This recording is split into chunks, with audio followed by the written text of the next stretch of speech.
This segment is going to go from Sepulveda to Central, or people might know I-405, or to about the 110.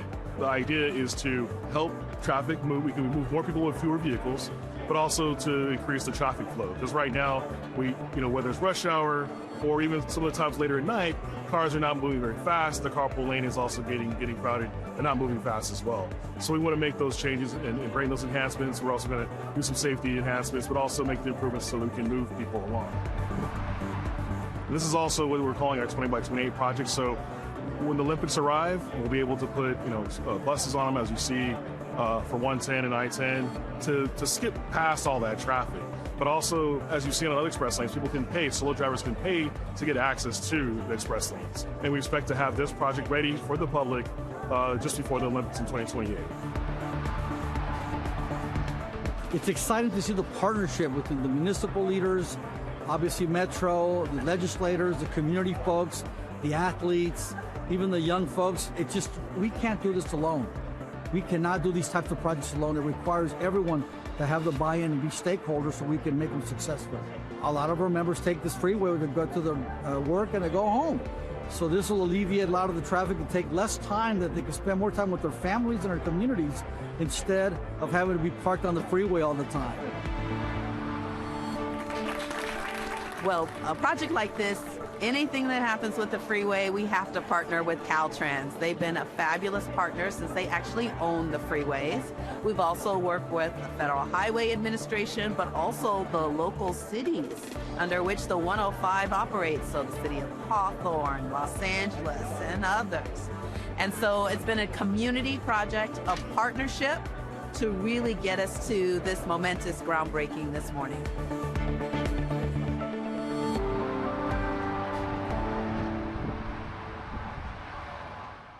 Creative collaboration is behind some environmental enhancements planned in Boyle Heights.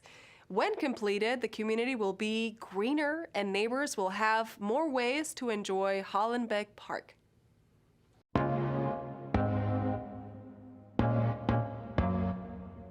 The infrastructure project is a collaboration between the Bureau of Engineering, Recreation and Parks and Sanitation, and it's a way to make sure that the dirty water runoff doesn't go to our park. And we make sure that there are safe streets. There are going to be curb improvements that are happening to greenify Boyle Heights neighborhood. They took in community stakeholder support in order to implement this project, and now we got the influx of money and they're ready to get this job done. It's a 6th Street Green Corridor project. It starts at Hollenbeck Middle School and it ends here at Hollenbeck Park.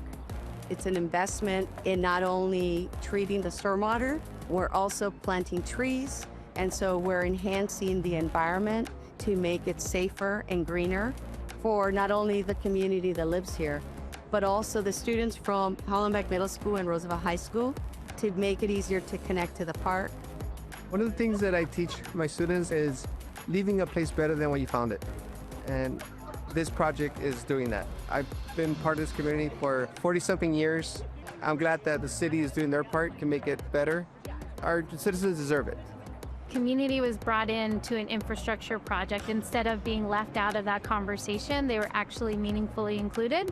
And so having a project that intersects with all these city services actually being delivered in Boyle Heights is so important. For so long, they feel like they get left out or deprioritized for other wealthier neighborhoods. You're not going to see the underground work, some biofiltrations that you'll see some trees. It also has educational signage, all these aesthetics that the community benefit as we're investing in our stormwater infrastructure. You know, we may be in a fiscal crisis, but as long as we can collaborate and be creative, we can make projects like this. CD14 is here to work with you to find these creative solutions even at this time. You might not know the name or have any awareness of this 1898 legal case, but the landmark ruling is still being talked about today. A panel at El Pueblo discussed the United States versus Wong Kim Ark. We are the Chinese American Museum in Los Angeles, and I'm moderating a panel called Advancing Equality, United States versus Wong Kim Ark, with experts and community members about how important this legal case is. Wong Kim Ark was born in San Francisco, and so he was automatically a U.S. citizen at that time. He went to China for a visit, and when he tried to come back, they said that because his parents were immigrants, he did not have the rights of U.S. citizen, even though he was born in the United States. He fought that case, and that case went all the way to the Supreme Court Justice, and they ruled in his favor in 1898, saying that if you were born in this country, you automatically have the rights of U.S. citizenship, regardless of your parents' immigration status. I'm very proud of my great-grandfather, Wong Kim Ark. I feel privileged to be here and other people recognize what he did. His struggle, winning birthright citizenship, it validates my life. I feel lucky to actually contribute to whatever's happening now. But on the other hand, I really feel all this effort should never have been necessary, that birthright citizenship, that question was answered over 125 years ago. We're fighting an old battle. What we want to do is educate people on this important legal case, a precedent case, Wong Kim Ark, and what is the significance of birthright citizenship and what impact it has had on Asian American communities, but all immigrants and refugees. You know, citizenship for immigrants is so vital because it protects their rights, it gives them protection. It also gives them opportunities to participate as full members of civil society and participate in the United States and its democracy. The Board of Public Works has a new president. LAX carries out its full-scale emergency exercise, and the electric Dash Pacoima bus goes into service. These stories up next on City Beat.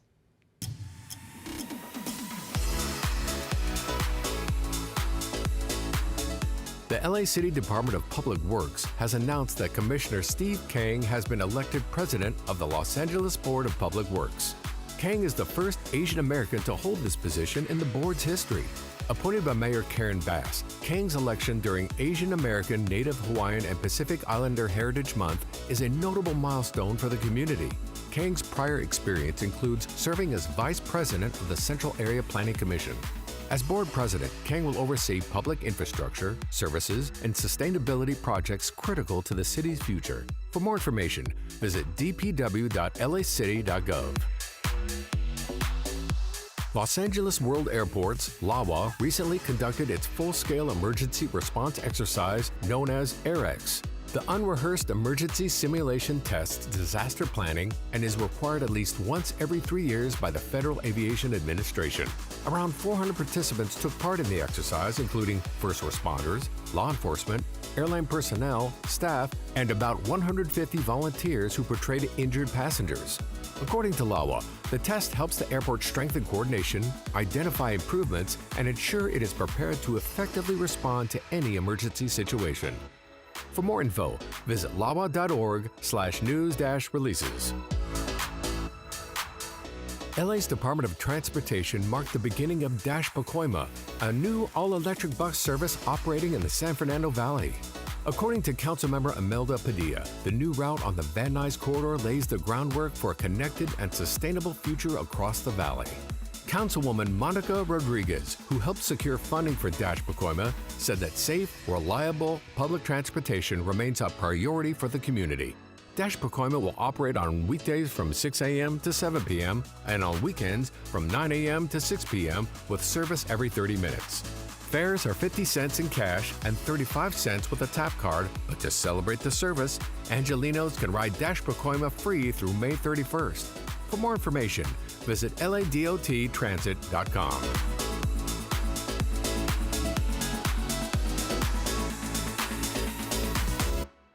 We know moms make a lot happen every day, and Councilwoman Heather Hutt and her colleagues know that too.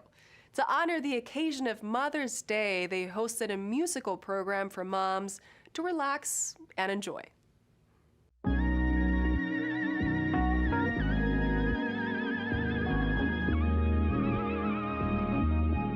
It's an amazing day. We're celebrating Mother's Day in the 10th District. Myself, my colleagues, we're celebrating the people that nurture our city. We have the Mother's Day Music Festival here in Michelle Obama Park to celebrate all of our moms.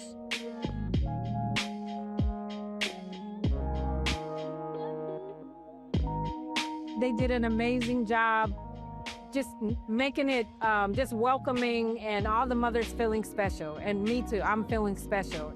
It's very much an honor to be a mom. I am a mom for so many reasons, and what I mean by that is I have children that I gave birth to. I have been a foster mother, and I run an organization to help mothers and children. And so I'm a surrogate mother in a way to all those hundreds of young women that have come through our programs. Sometimes in City Hall, we have very tough issues, but we know that what really holds up a community is the moms, grandmas, aunties, and so taking the opportunity to celebrate them is very important. I'm blessed to have my sons with me today. We're all celebrating Mother's Day.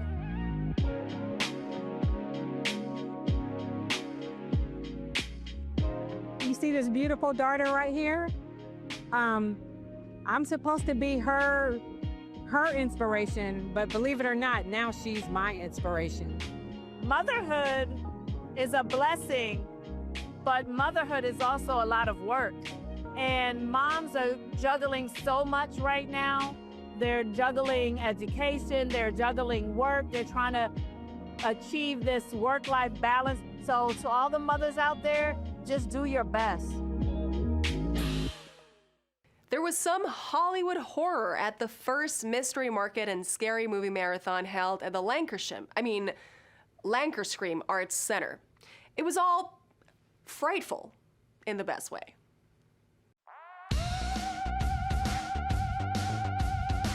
So today what's happening here at the Lankerscream Arts Center is the first ever Lankerscream Mystery Market and Movie Marathon. What we have here is about 13 vendors selling horror movie themed merchandise. We have coffee, we have tattooing, and we're just here to make sure the community knows about the center, uplift the arts here in the Arts District, and make sure that everyone knows that this center is for everybody.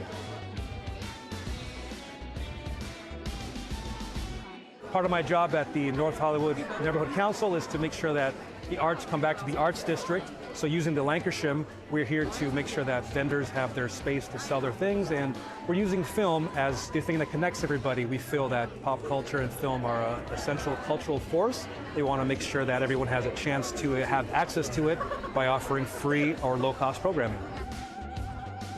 So Lankerscream Arts Center is here to keep North Hollywood a fun place for the North Hollywood citizens to come out and play. We emphasize our dance and music and theater and film and culture programs that are going on here. So today we have Horror Vibes Coffee as our partner for this event, and they curated a selection of different local artists that are here to vend their art.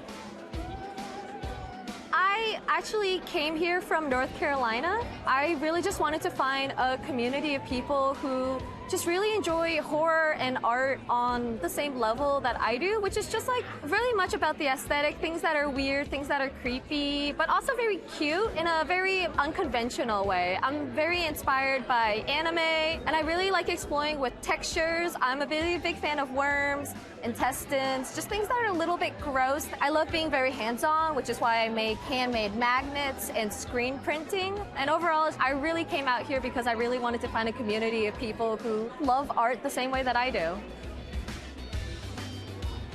If you like anything that's spooky, horror, or anything of that nature, this is definitely a place to come. And everyone here is very friendly, very open, and everyone's welcome here. So whatever you're into, I'm sure you're going to find what you like.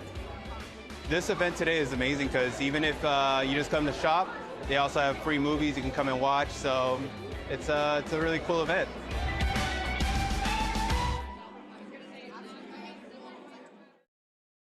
The General Services Department supports the city in many ways, including maintaining police vehicles and fire trucks. The department has paid internship opportunities for Angelenos who don't mind rolling up their sleeves to fix a problem.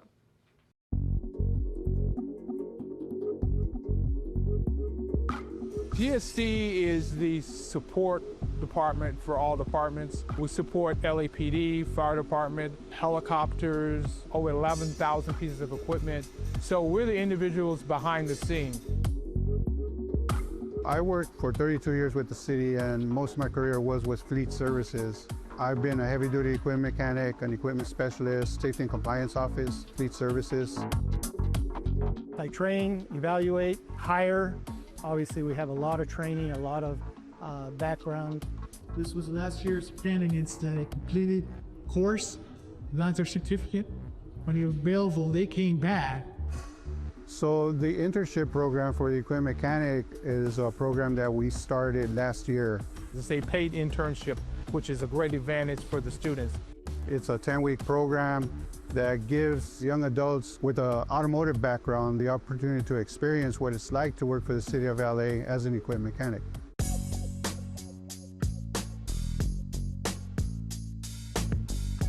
Today we're going to be doing a tour with the students from the LA Unified School District, and we're going to tour them in our facility here that incorporates about 7 different shops.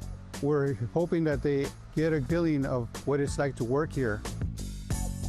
The main thing on this program is to get them started, to get them an area to where they feel comfortable taking the next step towards their future. Upon completing the internship, I came here because I wanted some shop experience, and I was also looking forward to being able to put down on my resume that I worked for the city for a little bit. And when the opportunity came, I just ran with it, and I pretty much haven't looked back since. I'm very fortunate for it to have happened to me. The young adults, they will gain a lot of experience in the field of automotive repair, but they also will receive a certificate of completion that they can use to apply for another city job. The careers through the City of Los Angeles are vast. The city is well compensated, has great benefits, which is the best part about working for the city. You might like it, you might realize it's not for you. You never know what'll happen. You might make something out of it, and it might just be the best thing that you've ever attempted. It's like anything else, if you don't try it, you don't know what's going on. If you don't get involved and see what's out there, you'll find in the city there's so many different opportunities for people to come in so many different jobs. We go back years ago, one of our garage attendants, he became a general manager, a garage attendant, from the bottom to the top. So it's all about doing the work and people recognizing what you do and get promoted. It's pretty dirty, it's grimy, but I mean, it's something that someone has to do, and I'm very proud to take part in it because I play a very crucial role in the system here for the City of LA. In this week's feature story, we meet the LA Marathon man, Murphy Reinschreiber. He was in conversation with our Maria Hallbrown about the inclusivity of the marathon and how such a large-scale event has also become a community occasion.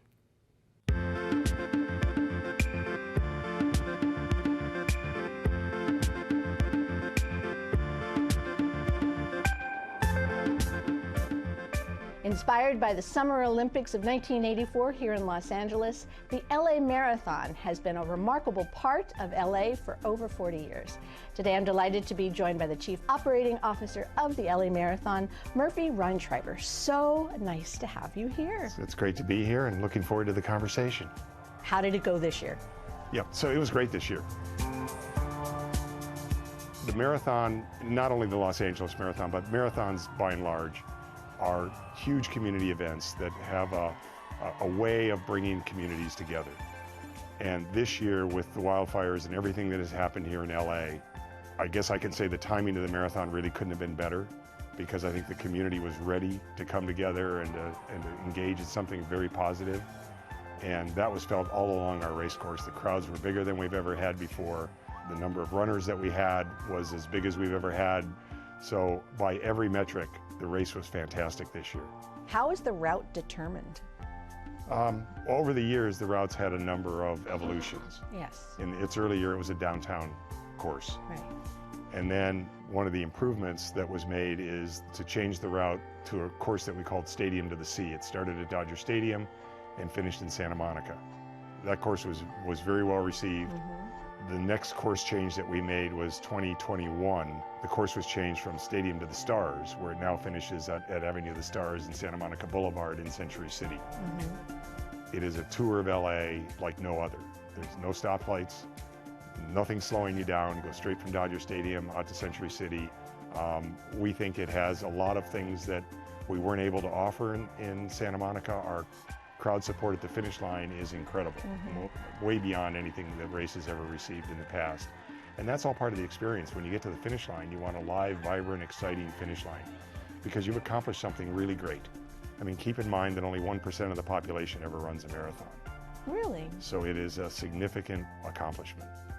How do you manage the issue of people with altered abilities that make them either in a wheelchair or some other device that they need to be able to do this? What's their event? Okay, so since 1986, we've run a wheelchair division in the marathon. We were one of the pioneers of wheelchair racing in the country. And so we've had our wheelchair division, which is really, it's a pro race, and there's prize money available. And then we have a exhibition division, which is what we call hand cranks. It's a three-wheeled wheelchair, but the way it's propelled is with your arms, and there's a gear. Okay. It's a little bit more like a bicycle. Right. There's quite a bit of participation in that division. If someone wanted to participate in the LA Marathon, first of all, I imagine sign up early, but nonetheless, what's the best way? LAmarathon.com. Thanks a lot, Murphy. Thank you. In this week's Things to Do, it's anchors away for LA Fleet Week at the Port. Catch some Filipino-American indie music at the library and enjoy a Memorial Day concert with the 1st Marine Division Band. All this up next on Things to Do.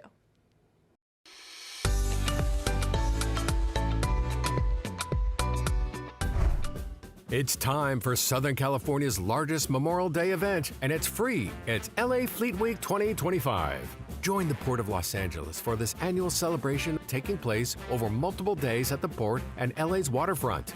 Events include active duty ship tours, live entertainment, aircraft flyovers, military displays, and friendly competitions like the Galley Wars Culinary Cook-Off. This year is the 250th anniversary of the Army, Marine Corps, Merchant Marines, and the Navy.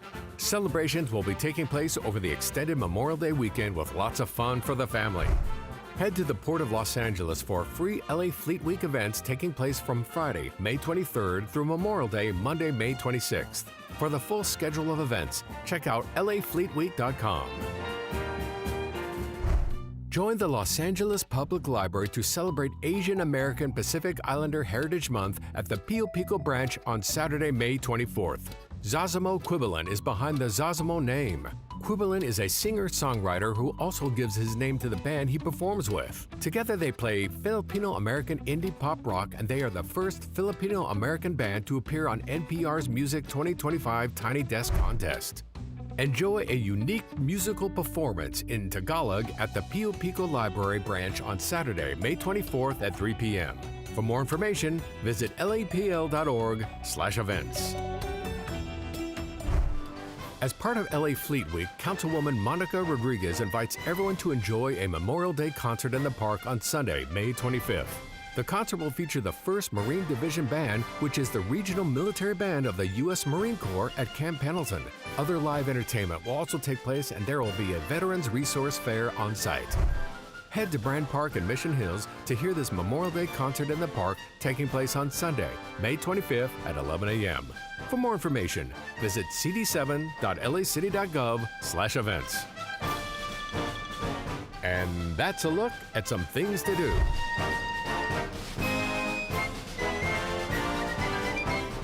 And that's all for this week. I'm Natalia Bilbao, and from all of us here at LA This Week, thank you so much for joining us. Remember that you can watch us online anytime at lacityview.org, and we're also on Instagram, Facebook, X, and YouTube. See you next time for more LA This Week.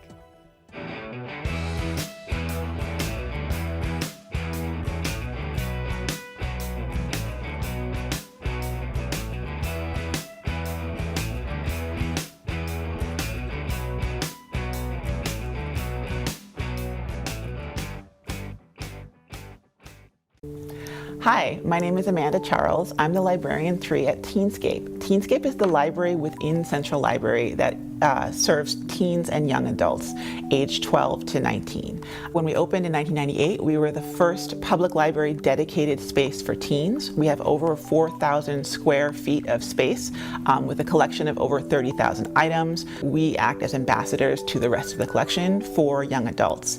There may be some teens who are reluctant to approach a librarian in the art department. They are unaware that they can make an appointment and view materials in special collections, and so we'll often be the ones to reach out and help make that connection and introduce them to that collection. The item I brought today is it's a book. It's not rare.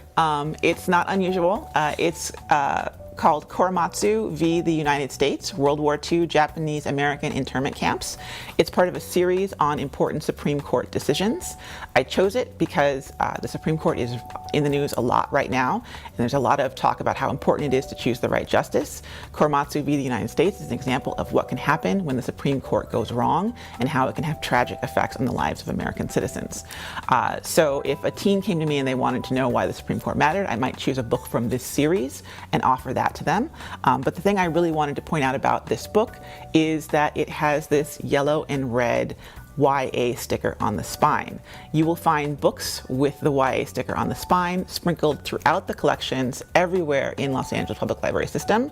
However, at Teenscape, every single one of our books, all 10,000 of our nonfiction books, all 10,000 of our fiction books, our graphic novels, our manga, everything has this young adult sticker because everything in our collection is dedicated to young adults. We're where students come and learn to be researchers, and I'm really proud of that. Thanks.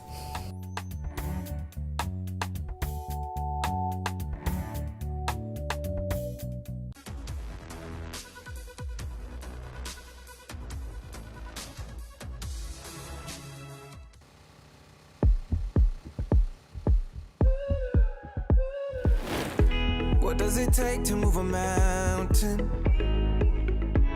that no one wants to climb?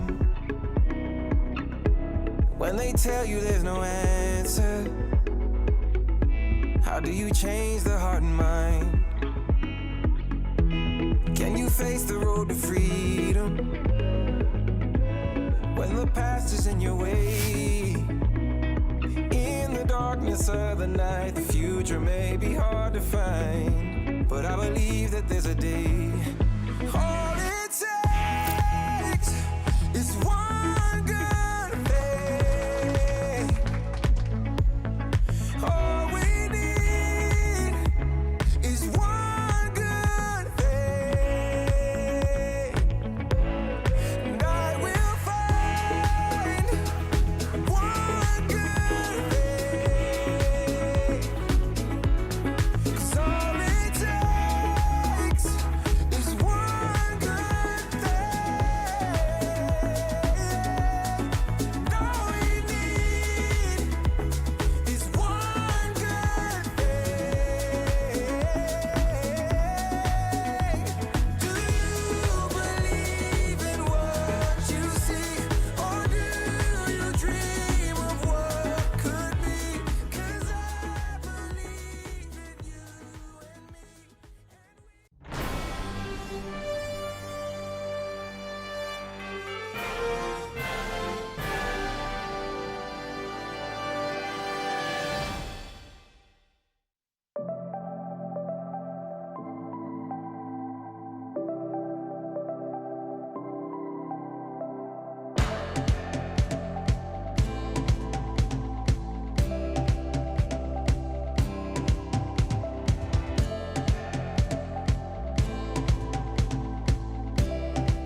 All right, good morning, everybody. If I could have everyone settle down. Shh. All right, let's settle down. Let's get this meeting started, folks. Welcome to the meeting of your Los Angeles City Council. Today is Friday, May 16th. We're going to take public comment in person in the council chamber, only for today's regular and special meetings. Let's get started by calling the roll. Yes, Mr. President. Blumenfeld, Harris, Dawson, Hernandez, Hutt, Jurado, Lee, McOsker, Nazarian, Padilla, Park, Price, Rahman, Rodriguez, Soto Martinez, Yaroslavsky. 11 members present in the quorum, Mr. President. Great. First order of business. Approval of the minutes of May 14, 2025. Okay, Councilmember Lee moves. Councilmember Jurado seconds. Next. Communitary resolutions for approval. Okay, Councilmember Price moves. Councilmember Padilla seconds. Next. Mr. President, item 1 is an item notice for which public hearing has been held. Okay. So, what do we have to object to run on? Saying item 1? Unless, if no council members want to call this item special, the council may now vote on item 1. Okay. Does anyone wish to speak to this item? Seeing no members on the queue, let's open the roll. Close the roll, and tally the votes. 12 ayes. Okay, great. What's next? The council may now proceed to presentations. All right, we have a number of presentations, folks, today. We have 5 different presentations. We're going to start out with Councilman Rahman on HAPA Day.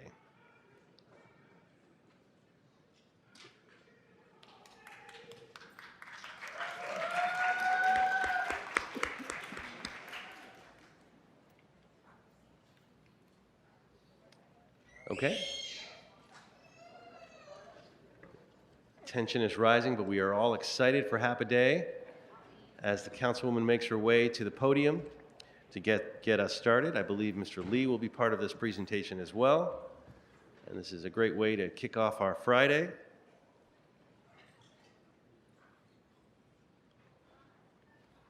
I mentioned, we're going to have a number of presentations today. And do you want them all up? Yeah, all right. You guys want to come up? bring up all the folks to be with you. Us. Where's Isabel? I don't know. She's not here yet.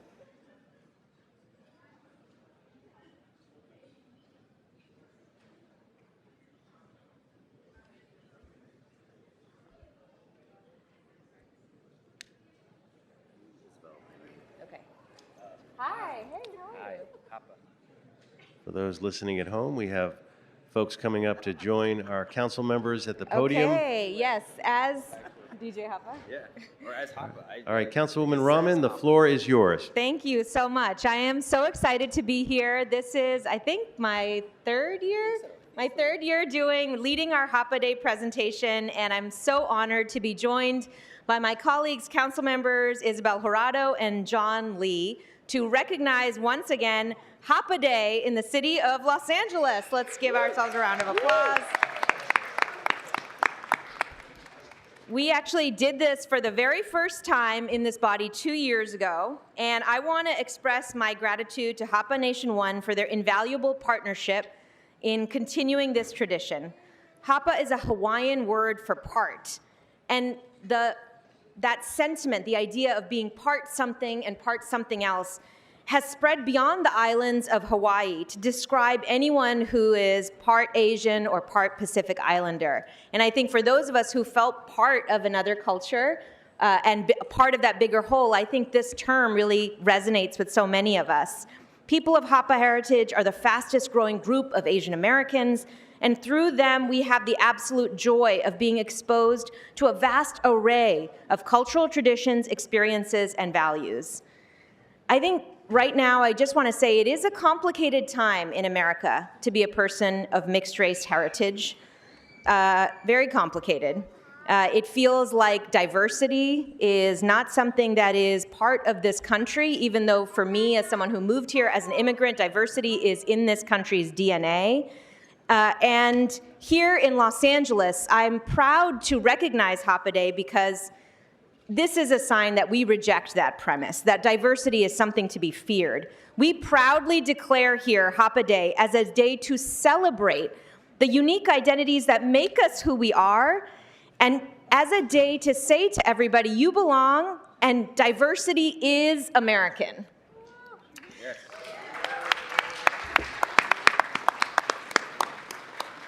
So let's take a moment to look around this incredible room, and we have a number of presentations happening here which have reinforced the diversity of America and of Los Angeles, and see that although we may all come from somewhere different, that fact makes us a richer, a stronger, a more empathetic city. To our Hapa friends here with us today, thank you for reminding us that to be a part something doesn't make you any less of something, and that to be part makes you vibrant and vital here in Los Angeles and across this entire nation. And with that, I want to turn it over to my colleague, Councilmember Jurado. Oh, good morning, everybody. Happy Hapa Day. Woo! I'm excited to continue our Heritage Month celebration with today's special presentation. What I love about this month is that it's a great opportunity to uplift and highlight the rich diversity of our community, and Hapa Day in particular showcases the multiculturalism of our city. This is something we proudly embrace here in Los Angeles, especially at a time, as Councilmember Rahman said, that there are folks that are actively working to divide us based on our differences, but as we know here in LA, that is our strength. Here we embrace and celebrate our differences because that's what makes us great, and we embrace the fact that we can hold both our Asian American and other identities. We live in the hyphen, not having to choose one or the other, but instead embracing all the identities that make us who we are. And congratulations to today's honoree, DJ Hapa. We're looking to hear from you soon, and I wish that Council President could join you because you've mentored him in his DJ journey. And thank you to Council members Lee and Rahman for championing Hapa Day celebrations in the city of LA. It's truly an honor to be part of this important moment and to help carry it forward.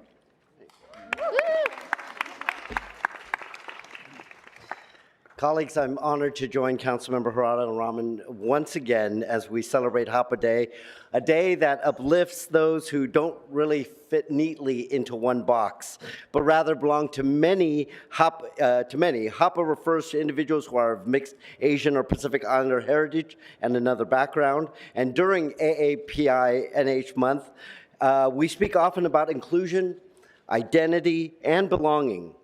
Hapa individuals frequently navigate complex cultural landscapes, sometimes struggling to be fully accepted within communities that they are inherently part of.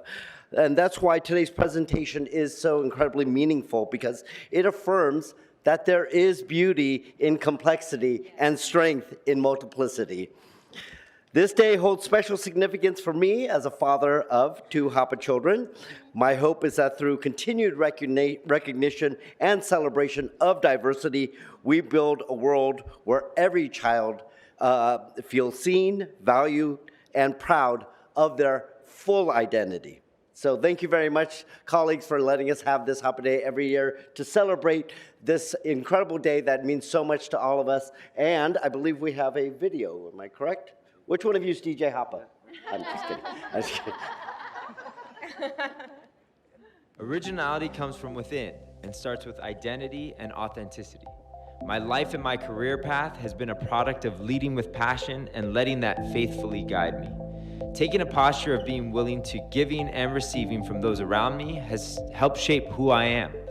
I focus on being the best version of myself, showing up each day and continuing to grow and be 1% better than I was yesterday.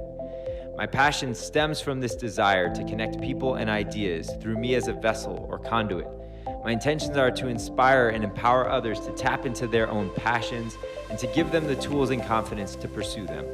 My role as a coach, father, and leader in my community is to lift others up and remind them of who they truly are and help unlock the unique gifts and potential inside of each of us.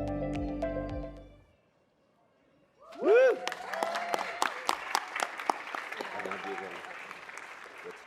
We have some members on the queue when you're ready. Oh, well, we have our video, and then I think are you doing a demo, or is that all? I am. I can You do want, it. you want to speak now, and then I'll okay. speak now. So we're going to invite DJ Hapa to say a few words, do a little demo, and then we can hear from other members. Thank you.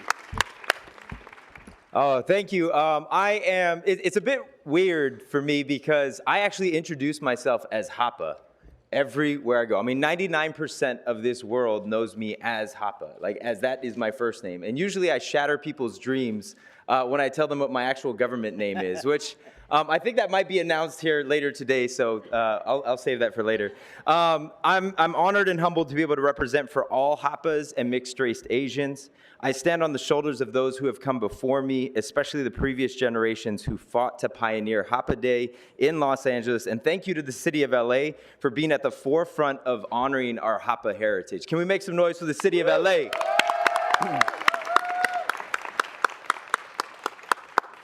I've spent the last 25 years building moments for people to find connection and community in this wonderful city of Los Angeles and beyond. The moniker DJ Hapa was born during my time at UCLA. Any UCLA folks in here? Hey. We won't do the 8 clap quite yet. Okay. My DJ name at that time was just my initials, which wasn't super creative. And there wasn't a whole lot of deep thought that went into rebranding myself as DJ Hapa. It just felt like that made sense. And now I know that God had a bigger plan for that. And I recognize that now being here on this stage. In my professional career as a DJ and educating others how to DJ, we focus on 2 big concepts. And Bri, can you pass me that controller on the floor there? On the floor. There's one on the floor near your feet. Yeah, there we go. So we have 2 big concepts when it comes to DJing. I just want to show everybody what this is. If anybody has never DJed before, I'm about to show you today how to do this, okay? So we're going to get a crash course. Everybody who's here, in the audience as well. This is designed to be inclusive. The DJ rig is designed to be inclusive. We've got a source on side A and a source on side B. So we could have a Kendrick Lamar song on side A, and we could have an Earth, Wind, and Fire song on side B, right? And despite the fact that Kendrick and Earth, Wind, and Fire have never done a record together yet, we can make that happen through this. That can happen through us. So I just find it so meaningful that God would lead me to a point that I would choose the name Hapa, meaning mixed, to be able to use this instrument to take me all over the world.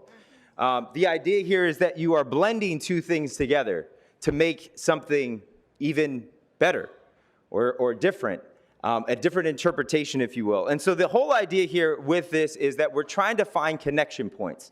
And we're celebrating the fact that song A is great on its own. And song B is great on its own. But it's also beautiful to be able to put song A and song B together. And that's what this is really about. Yes, we can make some noise for that. The second concept that I just want to share really quick is this idea of digging deeper. My man, President Harris Dawson, knows about digging in the crates. This is about digging deeper. And through this process, I just want to thank Tia, Yona, all of the people that helped put this Hapa Day together. This is actually, can we make some noise for them? This has actually forced me to dig deeper and take the same things that I do in my professional career, where I learned who Bob James was through Run DMC and Jam Master Jay. I learned about jazz, I learned about soul, I learned about roots reggae through other genres of music. And as a DJ, being anthropological and digging for more information, seeking the real truth that lies beneath it all. And that's really what I feel like you all have been able to provide for me with Hapa Day, is the ability to go a little bit deeper and understand where this comes from. So the last thing I'll say is this. When I was here last year and I got a chance to meet so many of my Hapa brothers and sisters, I really realized that because I grew up in San Francisco and I was born in 1980, and I grew up in San Francisco in the 80s and in the 90s, my experience was not the same as somebody who grew up in the 60s, in the 70s, before that even. In fact, my grandmother and my grandfather, my father's parents, they actually had to go to Reno to get married because it was illegal for them to be married in California. And that was in the 40s. And it wasn't until 1967 in which interracial marriage was allowed at the state level. And so that's crazy because that was not that long ago. And yet here we are. And so I'm so excited to be able to celebrate diversity, inclusion, love amongst all of it. And I'm just so honored to be here. So thank you all. I can.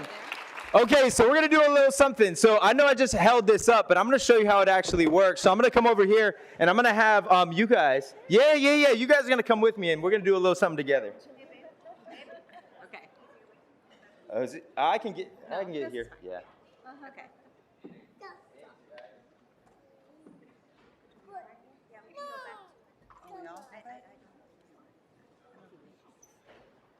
Okay, sure, let's stay. Yeah.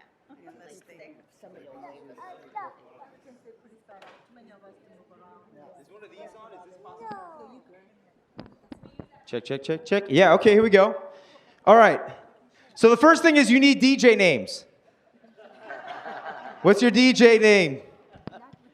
Please don't do this to me. Everybody make some noise for Please Don't Do This to Me. And I've never had my last name is my DJ name, DJ Raman. all right. We've got DJ Raman. All right, you ready? All right, so we've got Please Don't Do This to Me and DJ Raman. Okay, all right. So do you want to face this way or this way? Which way should we go? We'll face this way. That's fine. All right. So we can blend two things together. So I'm going to start by actually blending two things together. I'm going to have you help me. All right. So here we go. I'm going to start with this. Let's see if this is coming through here. Give me 1 second. All right. Let's make sure we get some. Yeah, I like DJ Don't Do This to Me. That's a good one. I think everybody else, council members, be ready for your DJ names because I might be asking you. Okay, here we go. All right, you ready? All right, so what I'm going to do is I'm going to have you, as this song is playing, we're going to isolate the vocals live, all right? So I'm going to show you what to do. Here we go. All right. DJ, please don't do this to me. Click on this button right here. This one right there. Okay. All right, so then we're going to do this. Yeah, let's go. We can clap. Have we had a DJ in the chambers before? This is great. Oh, that's right. We do have a DJ every day, with all due respect. Yes. All right, so here we go. So come on here, DJ Raman. So this is the volume, so we can go for it. Yeah! And then you can do it on the vocal. Yep. Yeah! All right. Can we make some noise for them? And one last thing, because we've got to do this because this is Hapa Day. We've got something. DJ Hapa. All right, so you're going to have to scratch my name in. DJ, please don't do this to me. You ready? Here we go. So just back and forth and then let it go. Ready? Here we go. Hey! All right, DJ Raman, come on. Here we go. Oh! Oh, you want to get in on this? Come on. You're just a hype man? But you need a DJ name as a hype man. Yeah, mine is John Lee. Okay, all right. Stole his name. You might have to battle him for that. That might be what happens. We really, can we make some noise for them for participating over here? Appreciate that. I think, is there anything else that we needed to do? I can keep this thing going. I know we wanted to do a Hapa Day song. No, we're just going to do the song now. Can we do our song? Everyone ready? Yeah.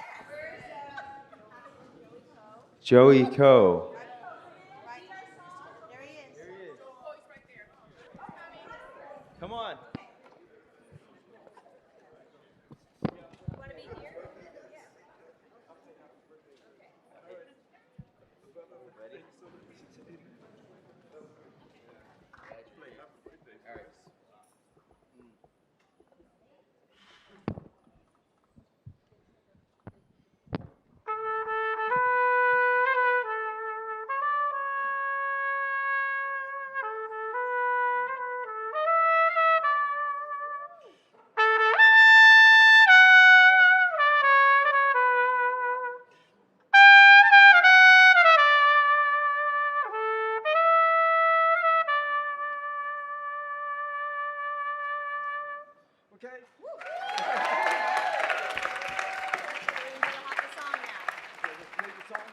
song.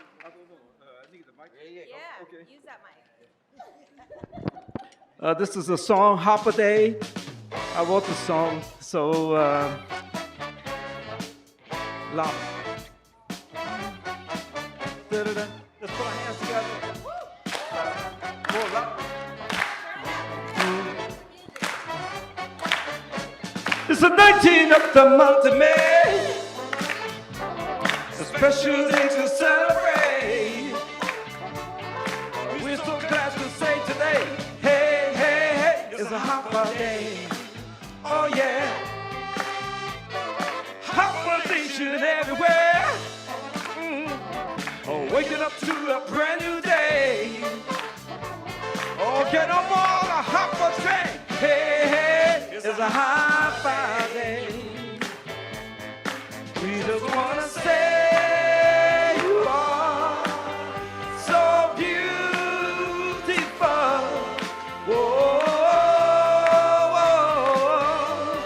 yes you are. We just wanna say you are so beautiful. Oh, yes you are. Everybody, here we go. Hopper. Hopper story's not been told. Everybody wants to know. Hopper courage tells it all. That is who we are. Hopper story's not been told. Everybody wants to know. Hopper courage tells it all. That is who you are. Birthday to you. Hopper Day to you. Hopper Nation around the world celebrating Hopper Day. Hopper Day to you. Everybody, come on. Hopper Day to you. World celebrating Hopper Day. Yeah, Hopper Day. Hopper All Nation right. won. Guys, give it up. Give it up for Hopper Nation and Hopper Day. All right, we have a couple of members on the queue we're going to go to next before you leave the podium. We'll start with Councilmember Price, followed by Councilmember Harris Dawson. Well, thank you, members, for bringing Hopper to the House. This is really a time to celebrate. I've got a Hopper grandson, and you know, the rich cultural ethnic diversity is really what makes LA, LA. And I'm just so proud that you're here celebrating, proud that we can celebrate each other because we are what make each other great. Congratulations. Keep up the good work. Thank you. Thank you. All right, Mr. Harris Dawson. Thank you so much, Mr. Chair, and thank you, members Raman, Jurado, and please don't make me do this. You're not getting out of that one. Listen, I want to just rise to, show gratitude for the recognition of Hopper Day and what the Hopper movement means. It is such a Los Angeles thing. The world and the powers that be tell two sets of people you shouldn't be able to get together, and we're going to make laws so you can't get together. And not only do you get together, you make up a tribe and create a whole movement behind it. And so that's the spirit of resistance that is so Los Angeles and so Hopper. So thank you for that, and a big round of applause to everybody who's a part of the Hopper movement.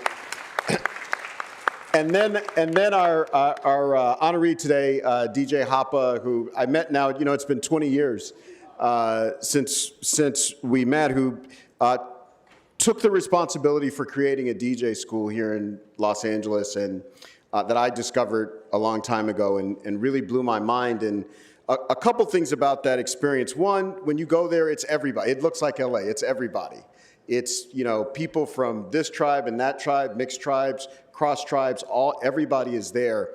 And the thing that Hopper was so instructive about teaching all of us that I think is something that's central to what we're trying to accomplish as a city. So one of the things he's identified is everybody's music has got a way of keeping time. It's mostly the drum, sometimes it's another instrument, but wherever you go on planet Earth, from one pole to the other, every people have a way of keeping time. And the way they keep time tends to match closely to the beat of the human heart, wherever you go. And so what that means is any music I find from one part of the world, if I work hard enough, I can blend it with music from another part of the world, and we can make something completely new that planet Earth has never seen. And so I'm grateful for that lesson that you've taught us through the fun of DJing. And I think it's a lesson that we can all use as we go and try to build the experiment that we call the City of Los Angeles. So thank you so much, DJ Hapa.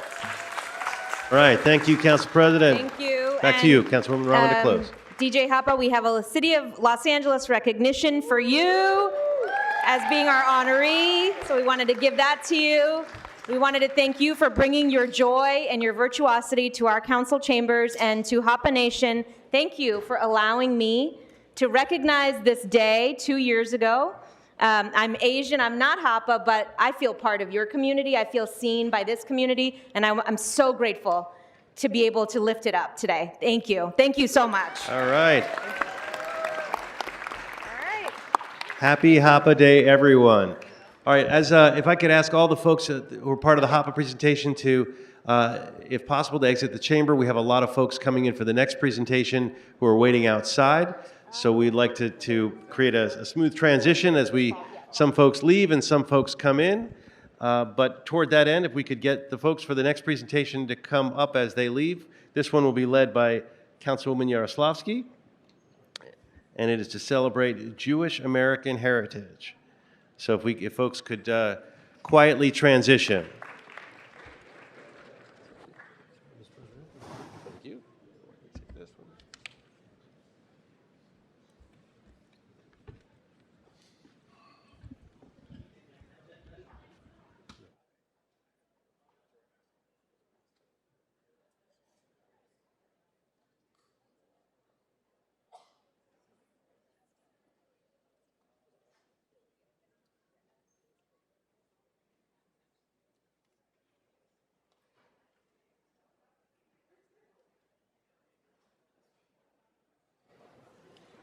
We just need one more minute while folks are coming in.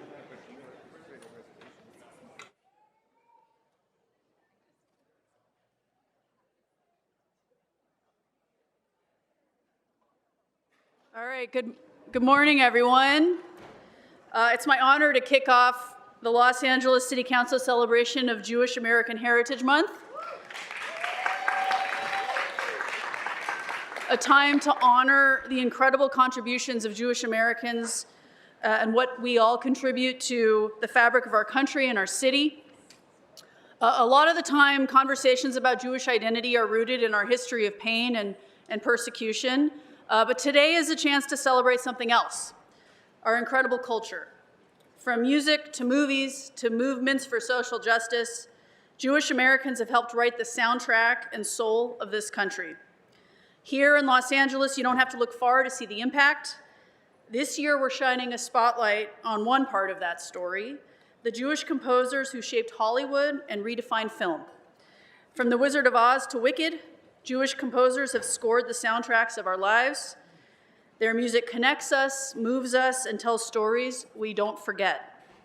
In a few moments, we're going to hear a medley of songs written by Berlin, Bachrach, Hamlisch, and Bergman, the Gershwins, Shermans, and Newmans, Menken, Strauss, Schwartz, and Arlen, Elfman, Rodgers, and Hammerstein, and Bayer Sager.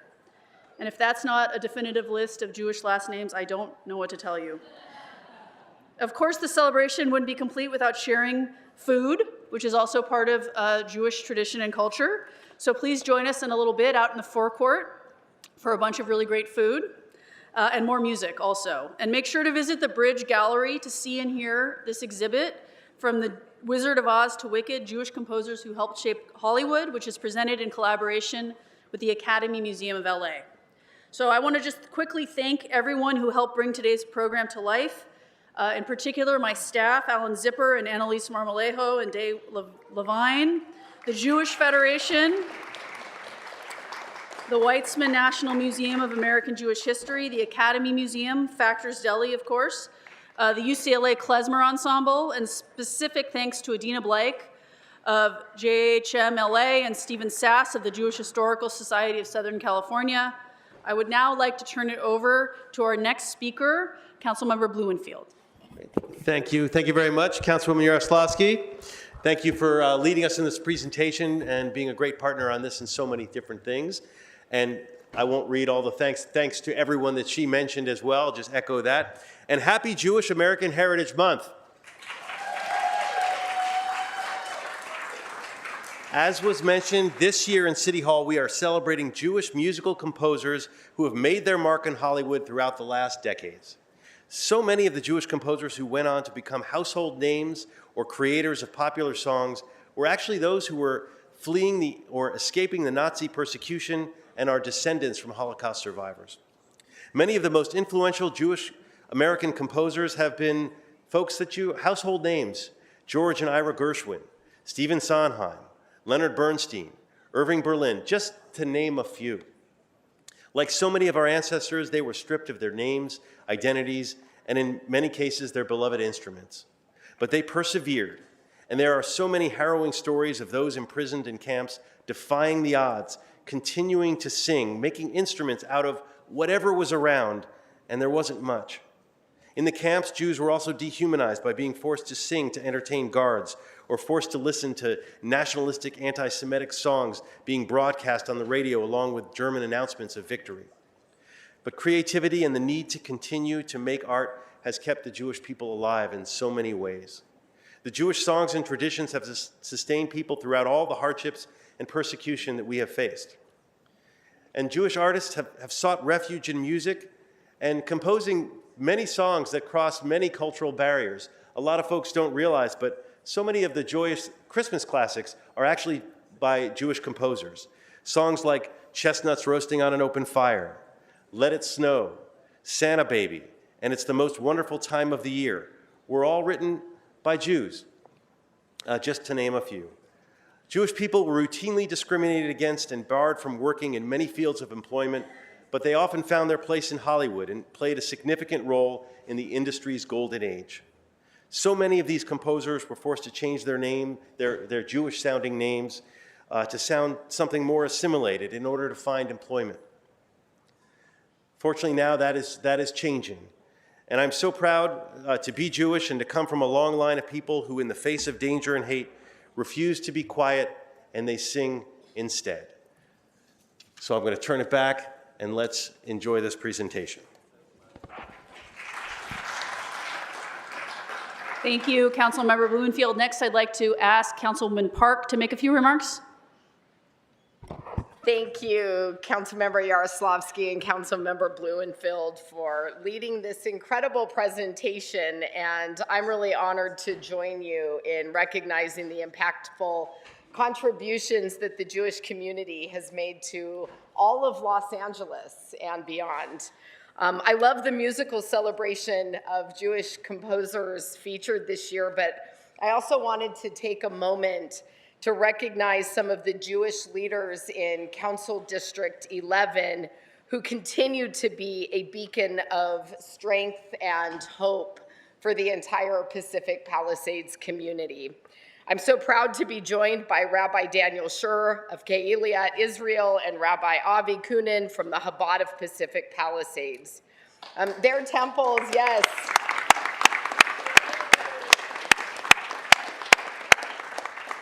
Their temples really are more than places of worship. They are places for our communities to form and to grow. They're places for experiences in good times, like when I was at the Chabad making challah bread with you all, and in dark times when I came by KI for a very difficult conversation about anti-Semitism in Los Angeles in the very dark days after October 7th, 2023. While both KI and the Chabad mostly survived the Palisades fire, we continue to remember that so many in our community lost everything. Your resilience and your ability to continue to be a support network for your congregation really is beyond essential.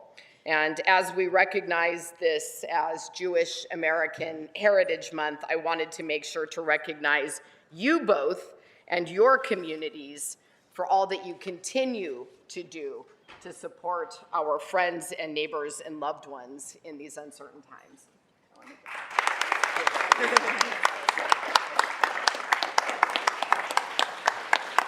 Thank you, council members. Thank you, Councilwoman Park. Next, I'd like to call Councilwoman Rahman to make a few remarks. Thank you so much, Council Members Yaroslavsky, Blumenfield, and Park, for your remarks and for your leadership in recognizing today.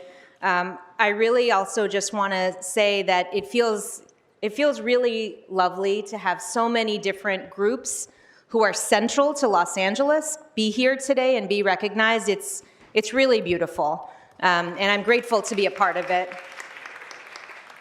And today, the theme of today's presentation, Jewish composers who shaped Hollywood, really spoke to me as someone who moved to America, but also moved to Los Angeles because my husband was wanted to work in the television industry.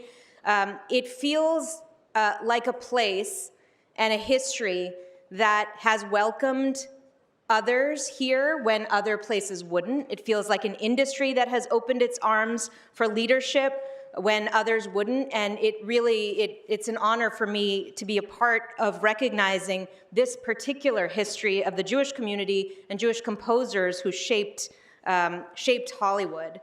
I also just wanted to say that this music for us, again, from my own personal experience, it transcended America.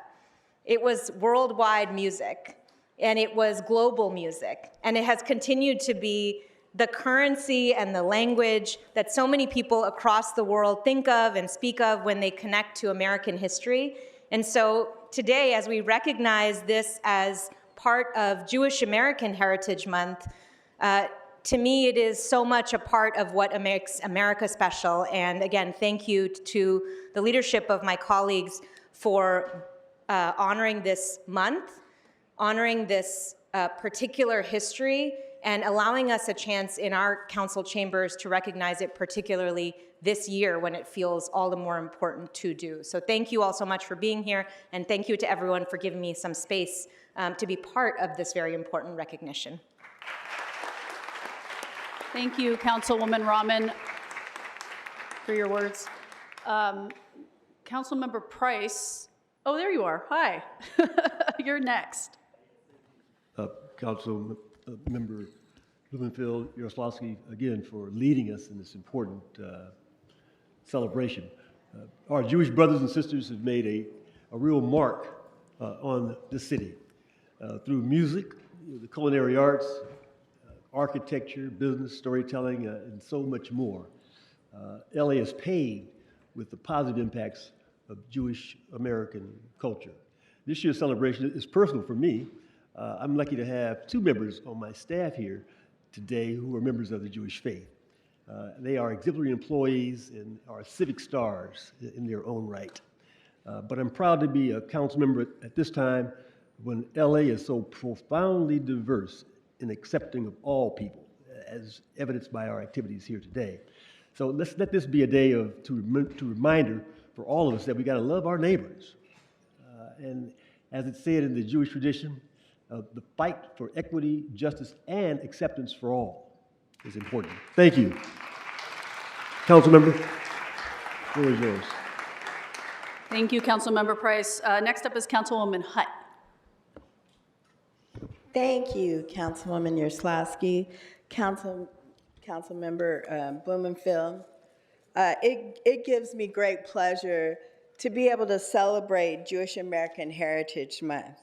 It's a time to celebrate endurance, strength, resilience, remarkable contributions of the Jewish community, both across our nation and right here in the heart of Los Angeles. For generations, Jewish Angelenos have helped shape the cultural, economic, and civic lives for our city.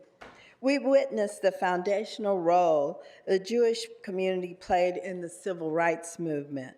We see it in our vital health care systems, especially if we look at the growth of Cedars-Sinai, an institution founded by the Los Angeles Jewish community.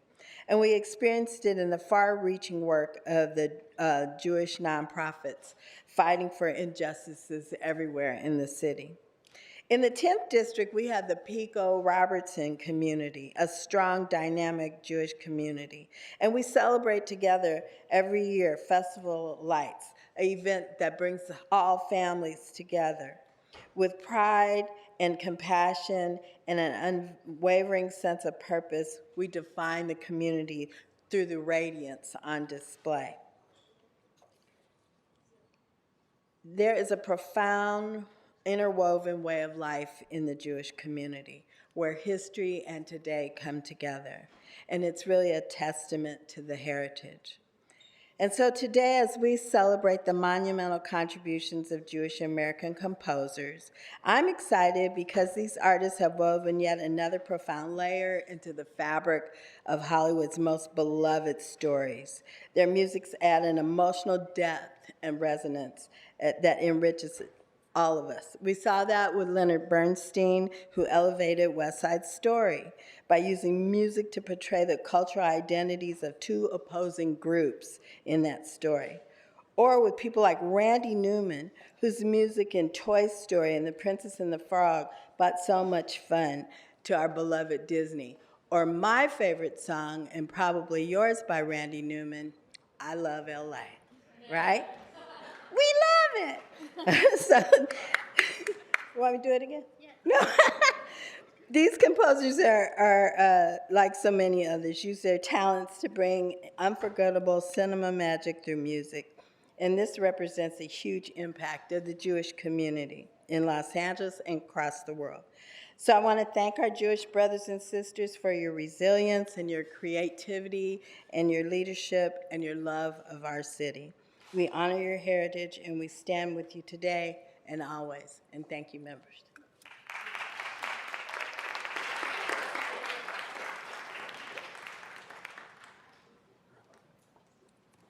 Oh, thank you. Next up is Councilmember Lee.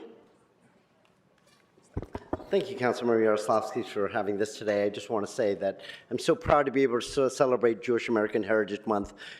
We say this all the time, that diversity of LA is our strength, and it's very, very true. In my community, I'm proud to work with so many different organizations of the Jewish faith to celebrate our community as a whole together and working together. When a few years ago, when Asian people were being scapegoated by the city, by people around this nation, it was the Jewish American community that came to the Asian community and told us, we understand what you're going through, and helped us through that struggle, and taught us and worked together to remind everybody that in City of LA, there is no room for hate of any kind.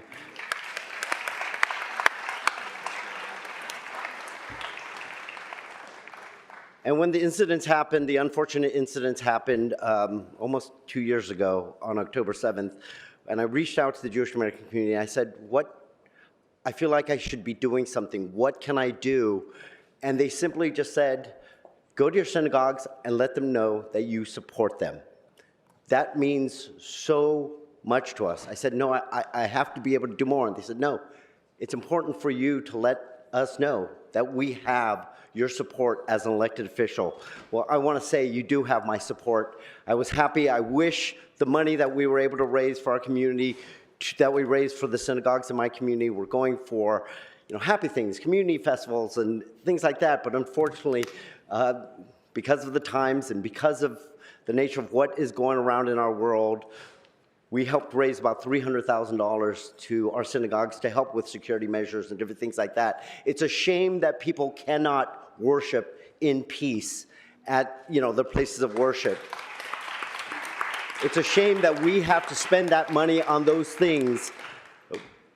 But together, I know that whether it be Asian American community, Hispanic community, Black community, if we all work together, we can overcome this hate.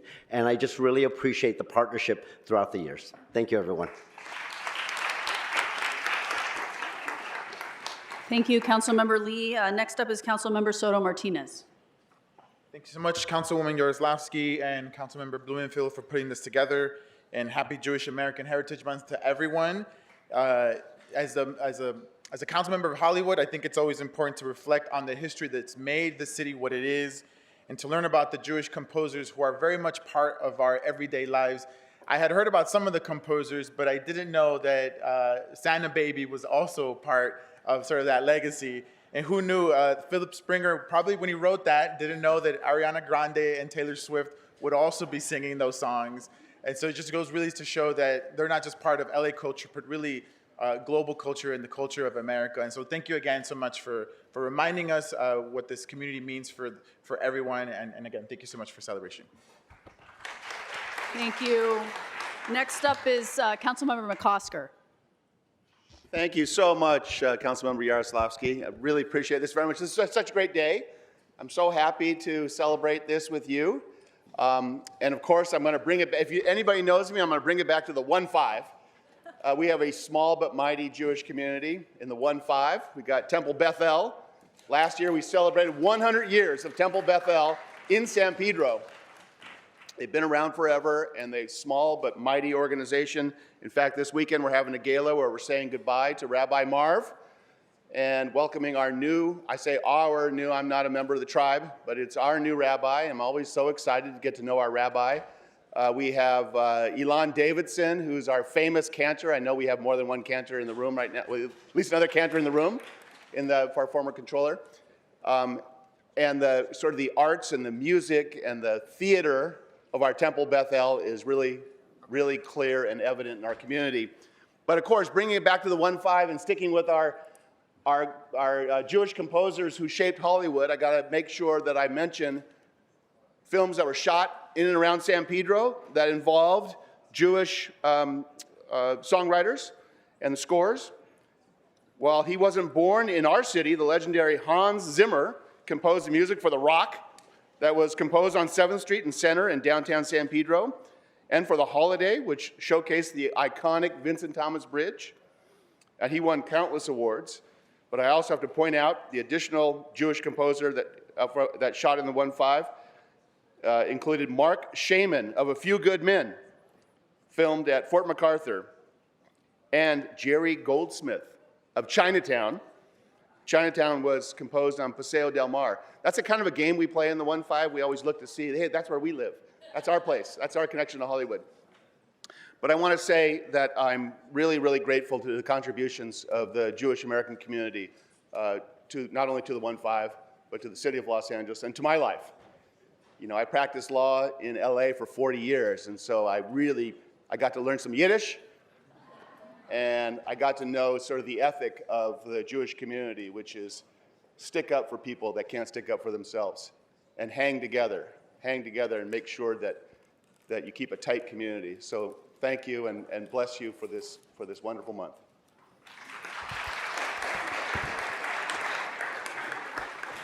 Thank you, Councilmember McCosker. Next, I'm going to call on Councilmember Nazarian, then open it up to anybody else who wants to say a few words, and then we're going to get to the music. Thank you.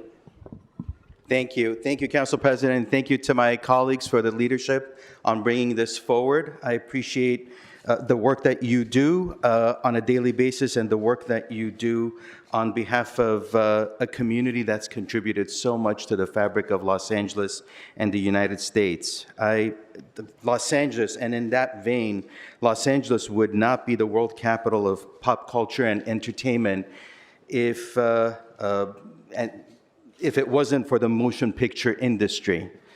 And the motion picture industry itself, as we know it, is largely the creation of Jewish immigrant entrepreneurs, whether it's the Warner Brothers, whether it's Goldwyn, Mayer, Lasky, Cohen, Laemmle, or Zucker. So, and while every group, every ethnic group in America contributed to the building of our unique culture, the music of Hollywood especially was the creation of Jewish composers, many of them refugees from Germany and Austria, whether it be Steiner, Korngold, and Newman. So that immigrant experience is what makes our country so amazing and vibrant, because if you look at what everyone has done, and this is outside of music, It's all the areas that no one really wants to spend too much time in. The garment industry or schmata industry, the trash industry, the dry cleaning, the taxi. You go to any country, any other city in the world, and you see who's working at these trades, you know that it's usually the most recently arrived immigrant community. They grow it, they make it successful, and then you have these tremendous titans of industries developing, all from a very small place where nobody else wanted to touch. So that to me speaks to the strength of the immigrant experience as well. So thank you very much for what you all do, and thank you again to my colleagues for the recognition of bringing that forward.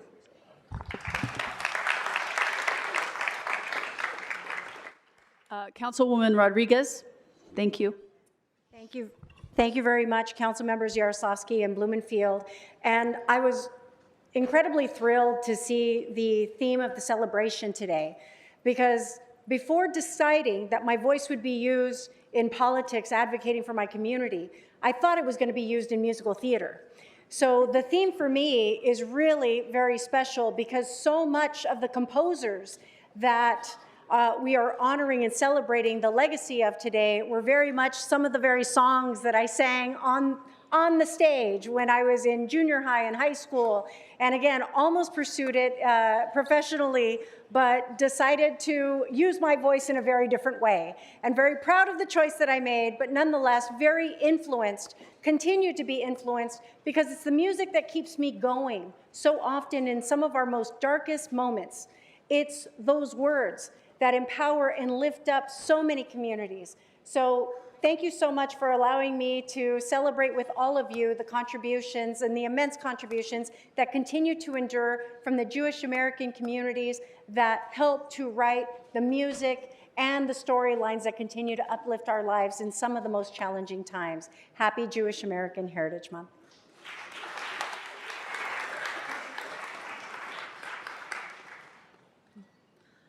All right, I don't think there are any other speakers. Oh, Councilwoman Jurado. Thank you so much. Today has been a joyous day in council. I think it reflects the diversity of our city, which is totally our strength. I represent Highland Park, Eagle Rock, which is home to Temple Beth Israel. My neighbor is on the board. And so I really want to wish you all happy Jewish American Month. These Jewish composers are what shape our lives. I often listen to them when I bike through the city of LA and imagine that I am on a magical ride myself. And I'm curious to hear Councilmember Rodriguez's bars. Can you do the Wizard of Oz, the Elphaba thing? I would love to see that on the floor. But happy Jewish American Heritage Month, and thank you so much. So before we move to the musical piece, I just want to acknowledge there are a bunch of amazing people from the Jewish community here. I want to acknowledge LAUSD school board member Charlotte Hendy Newbill, who is not Jewish, but is a strong advocate at LAUSD on behalf of our community. Thank you for being here and joining us today. Next, I think we've done enough of the talking. The only way to really honor the legacy of Jewish composers in Hollywood is to sing their songs. So I would like to introduce some folks who are going to do just that. Emily Goglia, Juliet Goglia, Daniel Payson Lewis, and Peter White, who are going to sing as many of these hit songs as possible in under 10 minutes. The council chamber is all yours.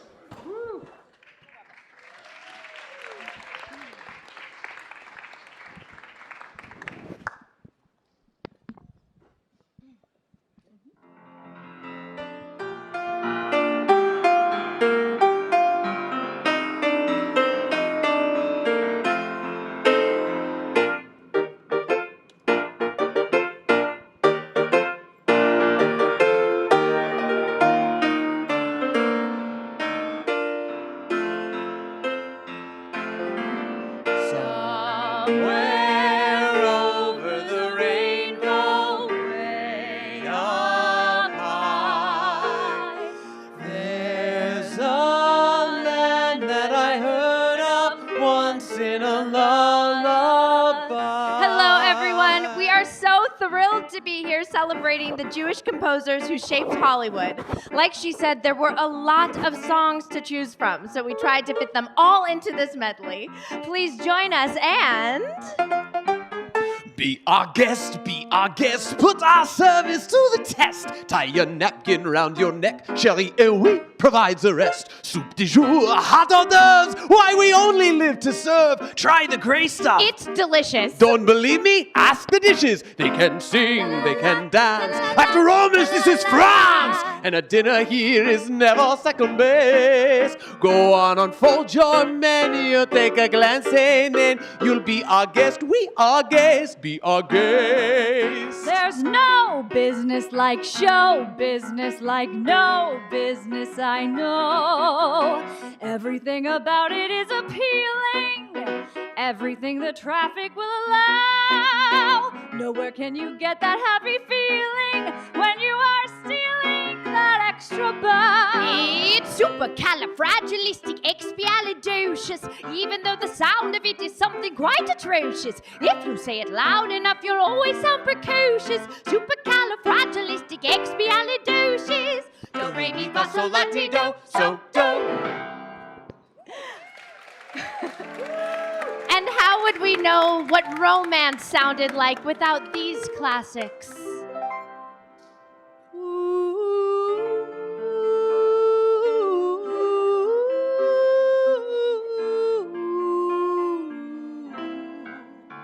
Someday, when I'm awfully low, when the world is cold, I will feel a glow just thinking of you and the way you look tonight. Nobody does it better. Makes me feel sad for the rest. Nobody does it half as good as you.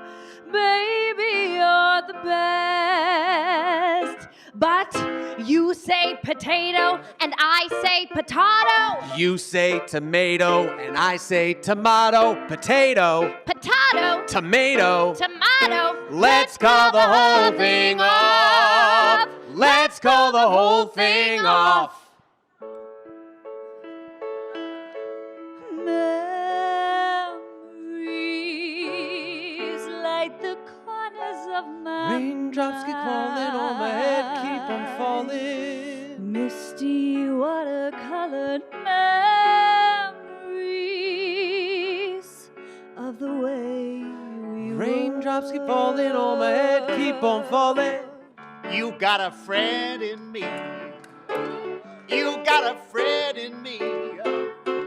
When the road looks rough ahead and you're miles and miles from your nice warm bed, well, just remember what your old pal said. Yeah, you got a friend in me.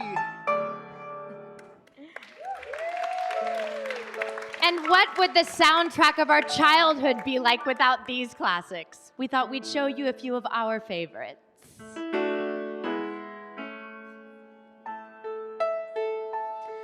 I have often dreamed of a far-off place where a hero's welcome will be waiting for me, where the crowds will cheer when they see my face, and a voice keeps saying, this is where I'm meant to be. I'll be there someday.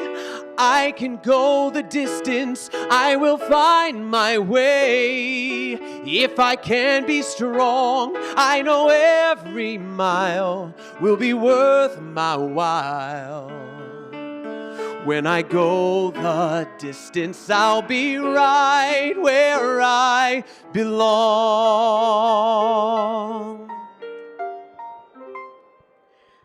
I want to be where the people are. I want to see them dancing, walking around on those, what's that word again?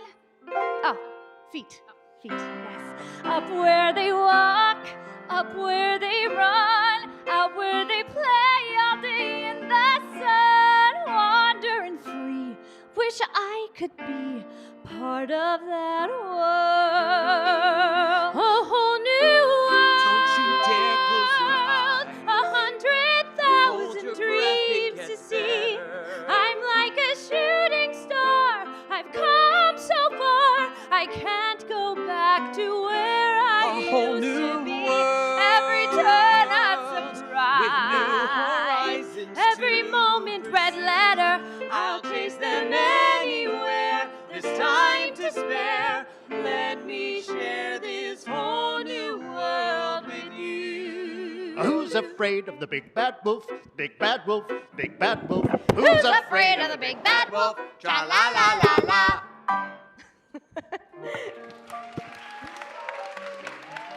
And what would our classic American holiday sound like without these songs written by Jewish composers? In your Easter bonnet, with all the frills upon it, you'll be the grandest lady in the Easter parade. Boys and girls of every age, wouldn't you like to see something strange? Come with me and you shall see in this town of Halloween. This is Halloween, this is Halloween. Pumpkins scream in the dead of night. This is Halloween, everybody make a scene. Don't go treat till the Jaden's gonna die of fright. I'm dreaming of a white Christmas. With every Christmas card I write, may your days be merry and bright,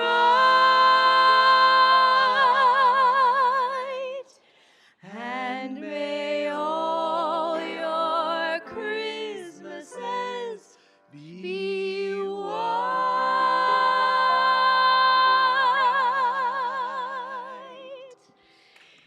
These songs, thank you. These songs have really stood the test of time, and it's amazing that we were all still so familiar with them. Yes, they're still very, very popular. What? You know, they're super, super popular. You're so right, and it can just keep going. It's almost as if they're unlimited. Together we're unlimited. Together we'll be the greatest team there's ever been. Glinda dreams the way we planned them. If we work in tandem, there's no fight we cannot win. Just you and I defying gravity. With you and I defying gravity. They'll never bring us down.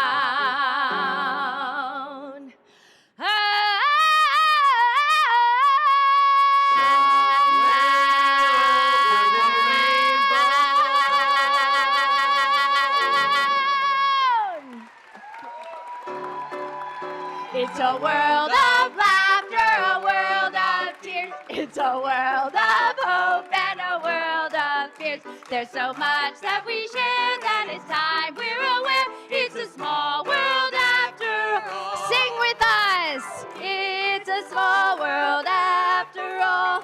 It's a small world after all. It's a small world after all. It's a small, small world. It's a small, small world. Hey.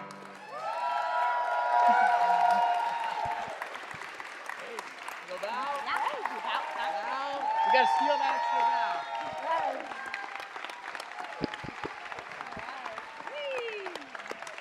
Thank you so much. That was fantastic. Thank you. Let's give another round of applause to Emily Goglia, Juliet Goglia, Daniel Payson Lewis, and Peter White. It was amazing. Council President, this concludes our presentation. Please join us in the forecourt for food. Thank you. Here for this presentation can clear out because there are folks apparently trying to get in. Thank you. Thank you, Councilwoman Yaroslavsky and Councilman Blumenfield, for this riveting presentation, Jewish American Heritage Month, and congratulations.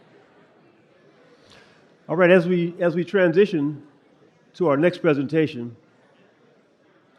earlier we had a chance to acknowledge an educational leader from the LA Board of Education, School Board Member Newble. We also have with us from the Pasadena Unified School District, School Board Member Patrice McKenzie. Let's give Patrice a hand too. Oh, there she is in the back. All right, ladies.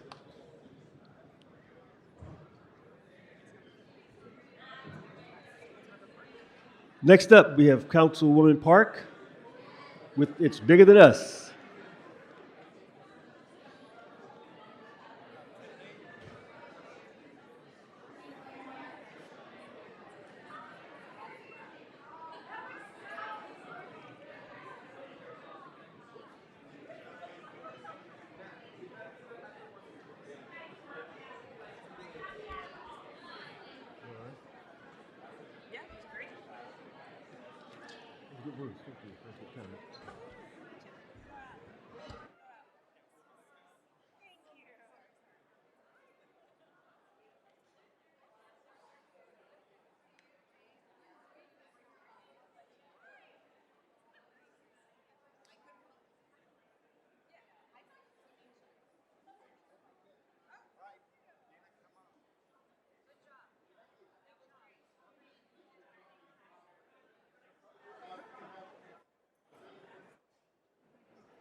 All right, Bigger Than Us is in the house. Councilwoman Park. All right, thank you, Councilmember Price. I have a couple of colleagues who I think will be making their way here to join me in just a moment. Okay, well, we can wait for a second. All right. Yeah, let me hold. Council President, if you'd like to join whenever you're ready, we'll get started. All right, there she is. Well, that is an incredibly difficult presentation to follow. The joy in this room was absolutely palpable. Thank you again to the members for that wonderful celebration. I am really excited to kick us off in another special presentation. For those of you who may not know It's Bigger Than Us, let me just say, It's Bigger Than Us is doing the kind of grassroots work that every city needs, meeting people where they are and helping them move forward. I'm proud to welcome Tyrone Nance and his team to City Council today. What began in 2020 as a community-driven response to poverty and discrimination in South LA has grown into something truly remarkable and much, much bigger. They are now a citywide movement helping families put food on the table, guiding students towards opportunity, and most recently, lifting up people impacted by the devastating fires on January 7th. From resource fairs and tax prep programming, everything they do is with intention, it's thoughtful, and it's impactful. When the fires hit in January, It's Bigger Than Us showed up and showed us what leadership looks like. At the Hub, a one-stop shop for relief in the Baldwin Hills Crenshaw community, they created a space for wellness, recovery, and community, all under one roof. And then they brought those same services to Oakwood in my district, helping displaced residents with everything from taxes to housing support. They've also supported students and families at Brentwood Science Magnet, which is now serving Palisades Elementary School, again, bringing joy, connection, and healing. And I can tell you, we're not done. We're just getting started. And It's Bigger Than You. CD11 is proud to be your partner, and we look forward to doing more together in the weeks and months ahead. We have a video that we'd like to show that showcases just a fraction of what they've been up to in the neighborhood.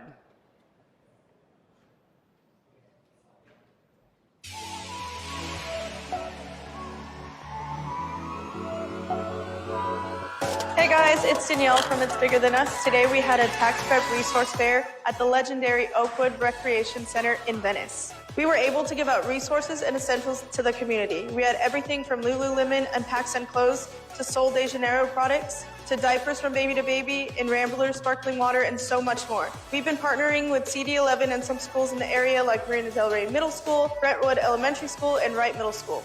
Shouts out to Councilwoman Tracy Park, her team, our schools in the community, and all of our partners. We couldn't do any of this without. Thank you guys. Hi, my name is Argas Mandani. I'm with the La Vita Community Financial Organization. We are here today for the pre-tax preparation. We are partner with the LACT and It's Bigger Than Us. We are partner with the Family Source Centers to help the fire victims in LA. For the community, it's a good opportunity to get their taxes done free and get their refund as soon as possible. I guess that's it.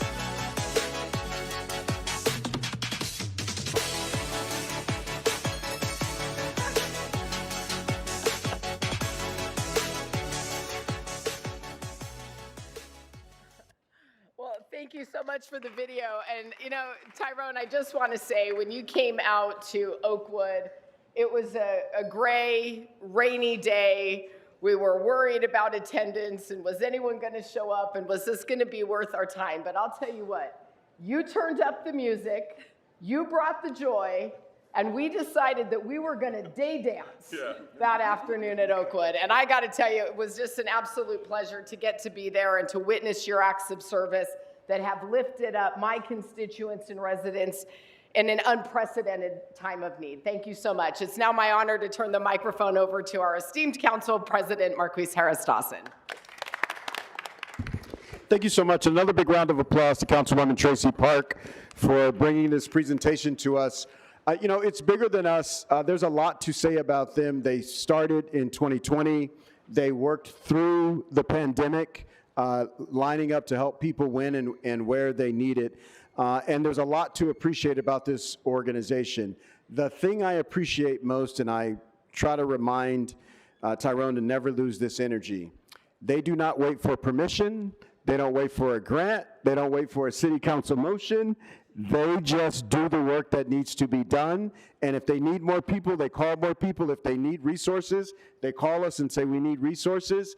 In the case of the fires in the Palisades, they called us and they said, well, you know, we need some help because we're going to collect goods and we need a place to put them. And so we helped them find a place. I think either in 10 or 8, one of our districts, we found a place. And then like less than 10 days later, they were like, well, we need much more space now. And they ended up in the Sears, the closed Sears department store in the Baldwin Hills Mall full of resources, but also services for folks who needed help from the fires. And so that's the kind of spirit I think that I'm most proud of for It's Bigger Than Us and most grateful for their service to South Los Angeles and the broader Los Angeles community. Councilwoman Hutt of the 10th District. Thank you, Council President. Thank you, Mr. Chair. And I want to thank Councilwoman Tracy Park for bringing this incredible community organization to Chambers today. Tyrone and Molly are family in CD10. They have been making sure that constituents get things they don't even know they needed for many, many years. And I really appreciate their incredible work. I want to call it It's Bigger Thinking Than Us because they go outside the box to get things done. Every single day, It's Bigger Than Us provides essential relief to so many families, providing food, diapers, essential goods and services. But they go far beyond charity because they also work to empower our community.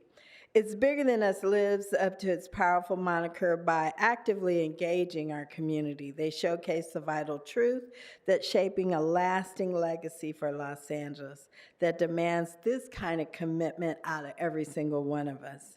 Through their work, they inspire Angelenos to build a bigger, brighter future.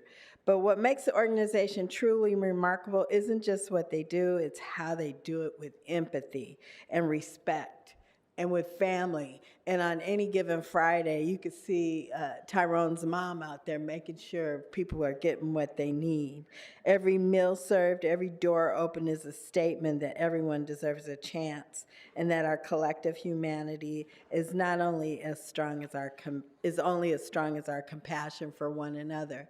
When the fires broke that following weekend, I went to their very small place on Crenshaw, and it was humanity at its best, where people who were not impacted by any fires were coming to bring brand new, fresh things, diapers, clothes with tags, water, things that they felt like they could give. And that was a repository in the community because they are a trusted resource. When the fire struck, It's Bigger Than Us rose to the occasion. If you let Tyrone tell it, he'll remind you that he woke up at 2 o'clock in the morning talking about, I got to do something. And that's what we saw him do. Really, he witnessed suffering and he offered solace, driven by a core belief in building a legacy of meaningful change. And so Molly and Tyrone, I want to thank you for your continuously acting with purpose and driving our community forward in love. Your actions during the challenging time perfectly mirror a commitment to our city and sets a powerful standard for all of us. I'm so glad that Councilwoman Park is acknowledging you both today and the entire organization. And I also want to say that the folks that volunteer for the organization are so amazing that if you ever go there, you might want to steal one. Oh, I think I did. Thank you so much. Thank you, Councilwoman Hutt. And, you know, I just want to tell the story, Tyrone, of how you and I first met, because I think it's really indicative of who you and Molly and your entire organization are. I did not know Tyrone and It's Bigger Than Us back in the old days of 2024. We had never met before, and not long after the January fires, my team and I were out doing a trash cleanup at Ballona Creek. I don't even know how you knew we were going to be out there. On social media? Oh, I guess somebody does follow me on social media. Good. He came all the way out there to work with us and participate in our cleanup. And when Tyrone came up to me and introduced himself, it was with intention and it was in service to helping the thousands of my constituents and friends and neighbors that he had never met before. And when we agreed that we would partner up and start trying to do some things together, you know, I was hopeful that he would show up, but he didn't just show up, he showed up big. Him and Molly and the entire team, and they have continued to show up. And not just doing resource fairs, doing beach cleanups, answering every call, looking for what needs to be done and doing those things without being asked to do it.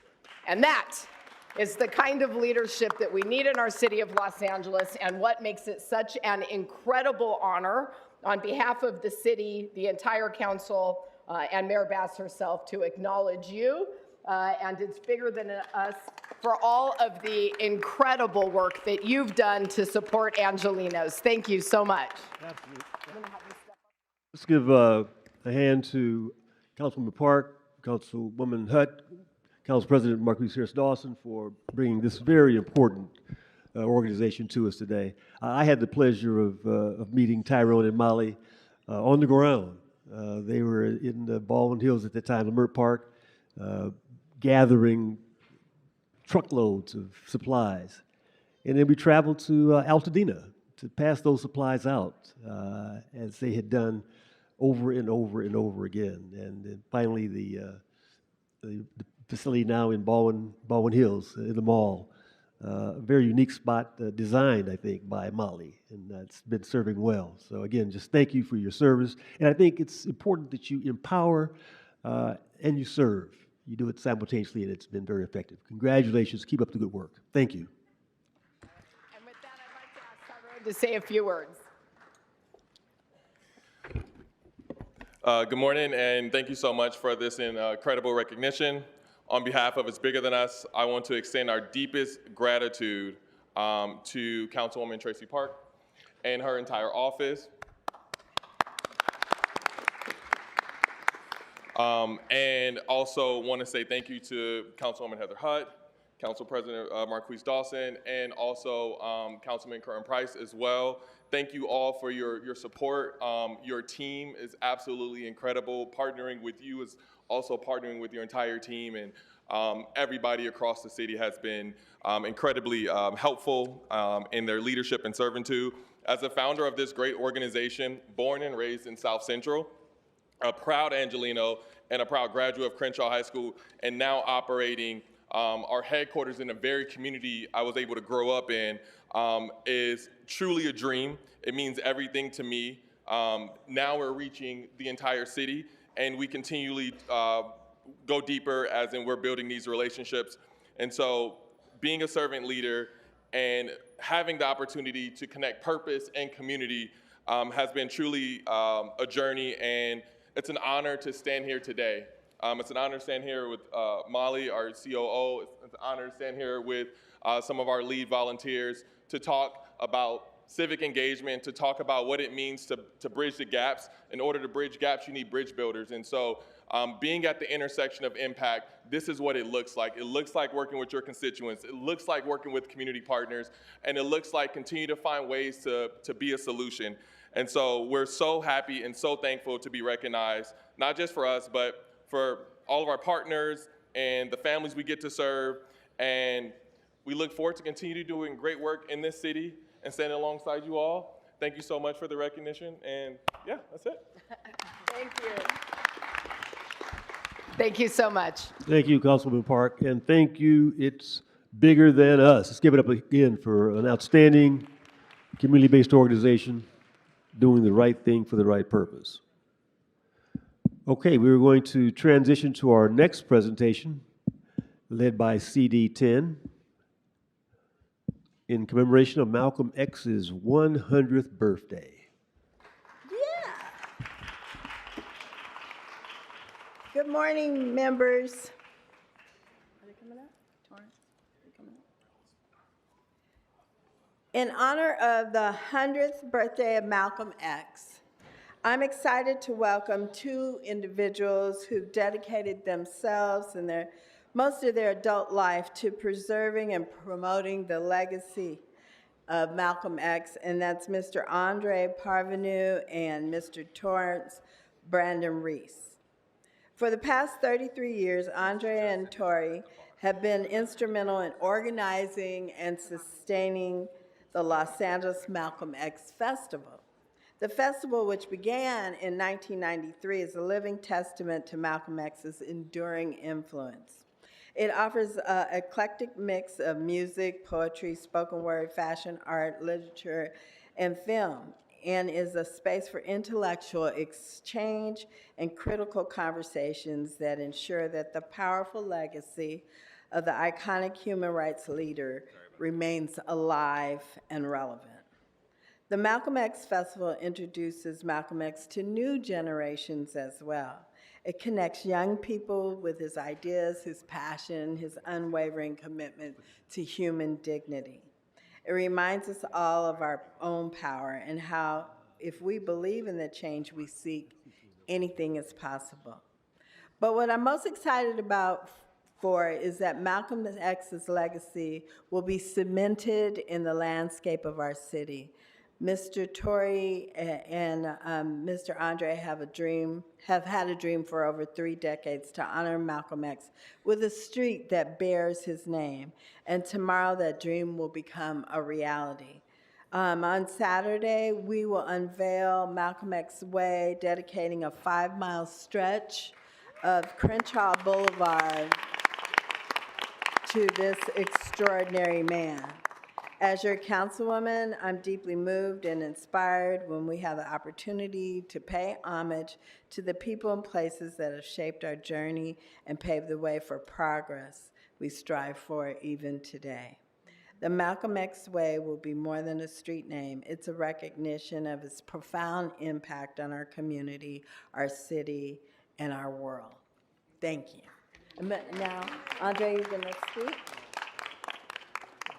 It's a pleasure. What a pleasure and privilege it is, everyone, to be here in these chambers. You know, as a former city planner here, I've seen a lot of individuals honored in this very same room.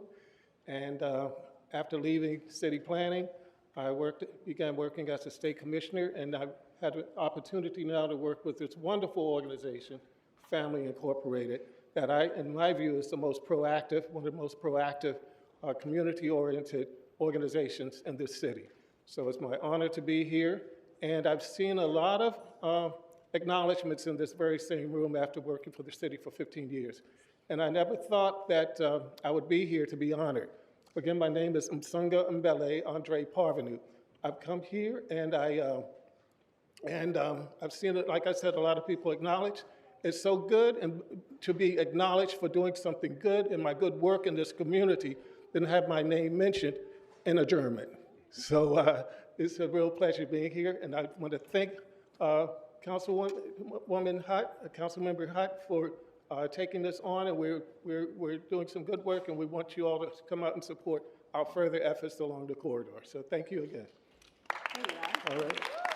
All right, thank you. Here's a certificate for Andre in recognition of your hard work and dedication. Wow, this is wonderful. Thank you. Thank you. Thank you. I think we have a couple of members on the queue.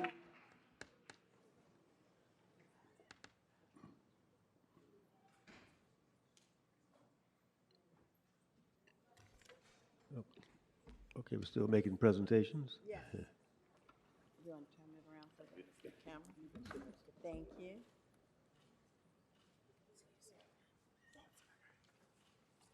And then this one is for Family Inc. Doctor?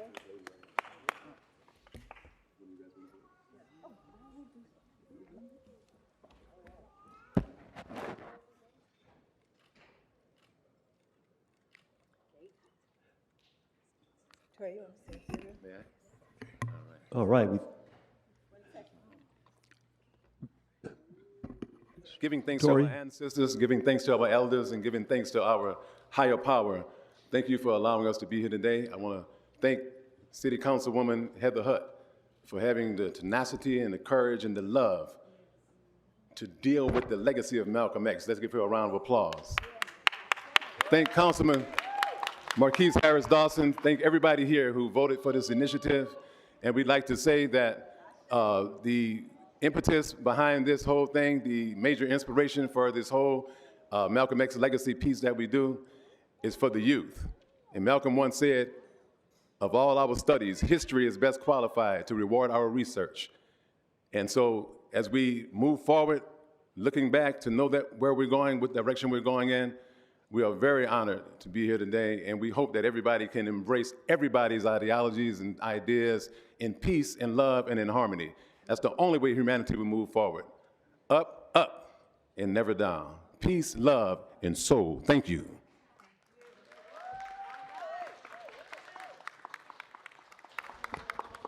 Okay, I think we got President Harris Dawson. Thank you, Mr. Chair, and thank you, Councilwoman Hutt, for bringing this presentation today. And thank you all for your work around Malcolm X Way. I know it feels like you all have been at this before either Councilwoman Hutt or I were even in office. I remember going to meetings about it many, many years ago. And, you know, Andre Parvenu and Tori, you guys just pounding and pounding and pounding and doing the work to get this done. Because you recognize the importance of it, a few things about Malcolm X that are important for us today. One is Malcolm X did a lot in Los Angeles that doesn't get publicized a lot. It didn't make the movie, and it's not the parts that are highlighted in the book, But, you know, along Central Avenue, along police reform, Malcolm X actually did a lot of work in the city of Los Angeles that every Angelino ought to be proud of that history. And also, at different points in time in history, popular culture rejects people like Malcolm X because they talk tough and directly to white supremacy and are uncompromising in their analysis of the political situation that we find ourselves in.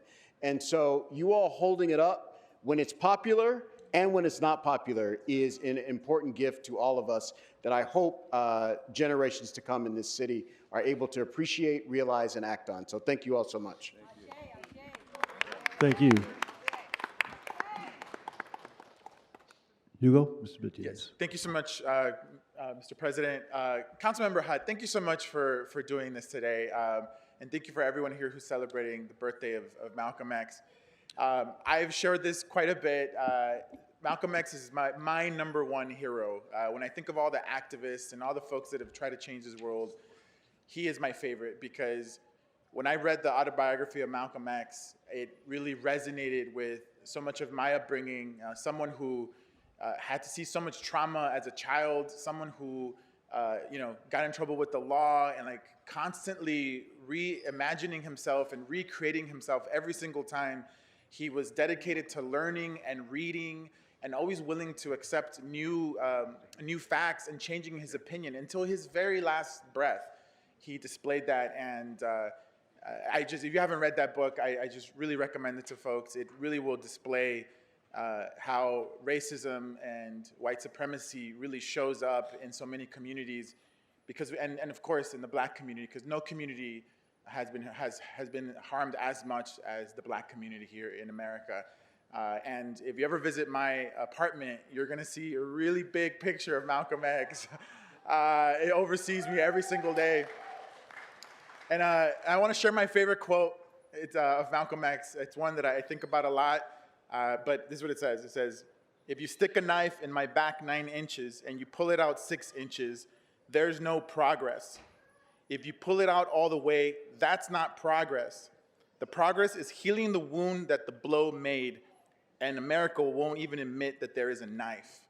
And I love that quote because it's not just about, it's about undoing all the harm that this country has done to the Black community and also the Native American community and the Latino community. So many communities have been harmed by this ideology of white supremacy. And so, Councilmember Hutt, you brighten my day even more after the music. So thank you so much, and thank everyone who's here today. Thank you. Councilmember Price. Thank you, Mr. President. Councilwoman Hutt, thank you for bringing these warriors to our council today. And as Council President referenced, we know that Tori and Andre have been at this for a long, long time. And I see Dr. Robinson's with us and others who have just been so fervent about this. And so we just really appreciate the evolution of thought over time that has really brought greater acceptance and understanding to Malcolm. His words, his wisdom. You know, we see the clips now, and you know, he's not such a radical. He's right in line with the thinking of what needs to be done and how Black people need to come together. And so we just really appreciate that. This Malcolm X Way is going to be significant. We know several years ago we created the corner of Central and King for Malcolm X right there in front of the mosque. And so this will be a continuing legacy and a part of the spirit and the support and the love we have for a man who made a big difference. He was certainly a advocate, a civil rights advocate, but as we know now, he was a great American, and he made a difference. Thank you. Councilmember Jurado. Thank you so much, Councilmember Hutt, and all of the advocates here for honoring Malcolm X throughout the years. Like Councilmember Soto Martinez, I've been inspired by his work, gone even further, and really try to imbue intercommunalism in the kind of leadership that we have here and city council, and as the representative of one of the, the population, the densest Black population in the city that is unhoused, I take that responsibility very seriously. And so standing with my colleagues, and so I recognize the importance of this moment for liberation and self-determination, because naming is part of that, and the memorializing of Malcolm X, to have us never forget is so important. So Councilmember Hutt, thank you for your leadership. Thank you for your continued work and diligence to the advocates here for making your community seen, heard, and making this permanent change in our city. So thank you. Thank you. Councilmember Hutt. Thank you, Mr. President. Thank you, colleagues, for your kind words of inspiration. Thank you for your dedication to bringing our city to a whole. And members, thank you for the diversity that we experienced today. It really, Councilwoman Rahman said it earlier, it really feels good to be in this place where everyone is seen and acknowledged for their contributions to making this a really beautiful city. Thank you very much. Thank you. Shout out to Captain Ibrahim Traoré, Burkina Faso.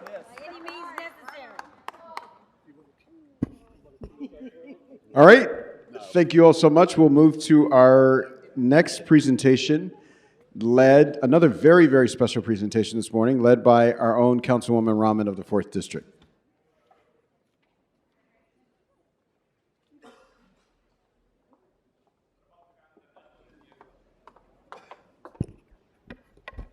Okay, back here one more time because we wanted to take this opportunity because of the date. Come join us. Because today marks, Wednesday marked the 90th birthday of our very own Griffith Observatory. So I just want to, I have the distinct privilege of representing Griffith Park, including Griffith Observatory, a remarkable institution. It is the most visited public observatory on the planet, with 1.8 million visitors annually, an incredible number. And it manages to host this number of visitors under the leadership of Dr. Krupp, who is here with us today, who is an incredible and knowledgeable ambassador for the city and for the observatory itself. He's going to speak in a couple of moments, and I just wanted to share a few facts about Griffith's history.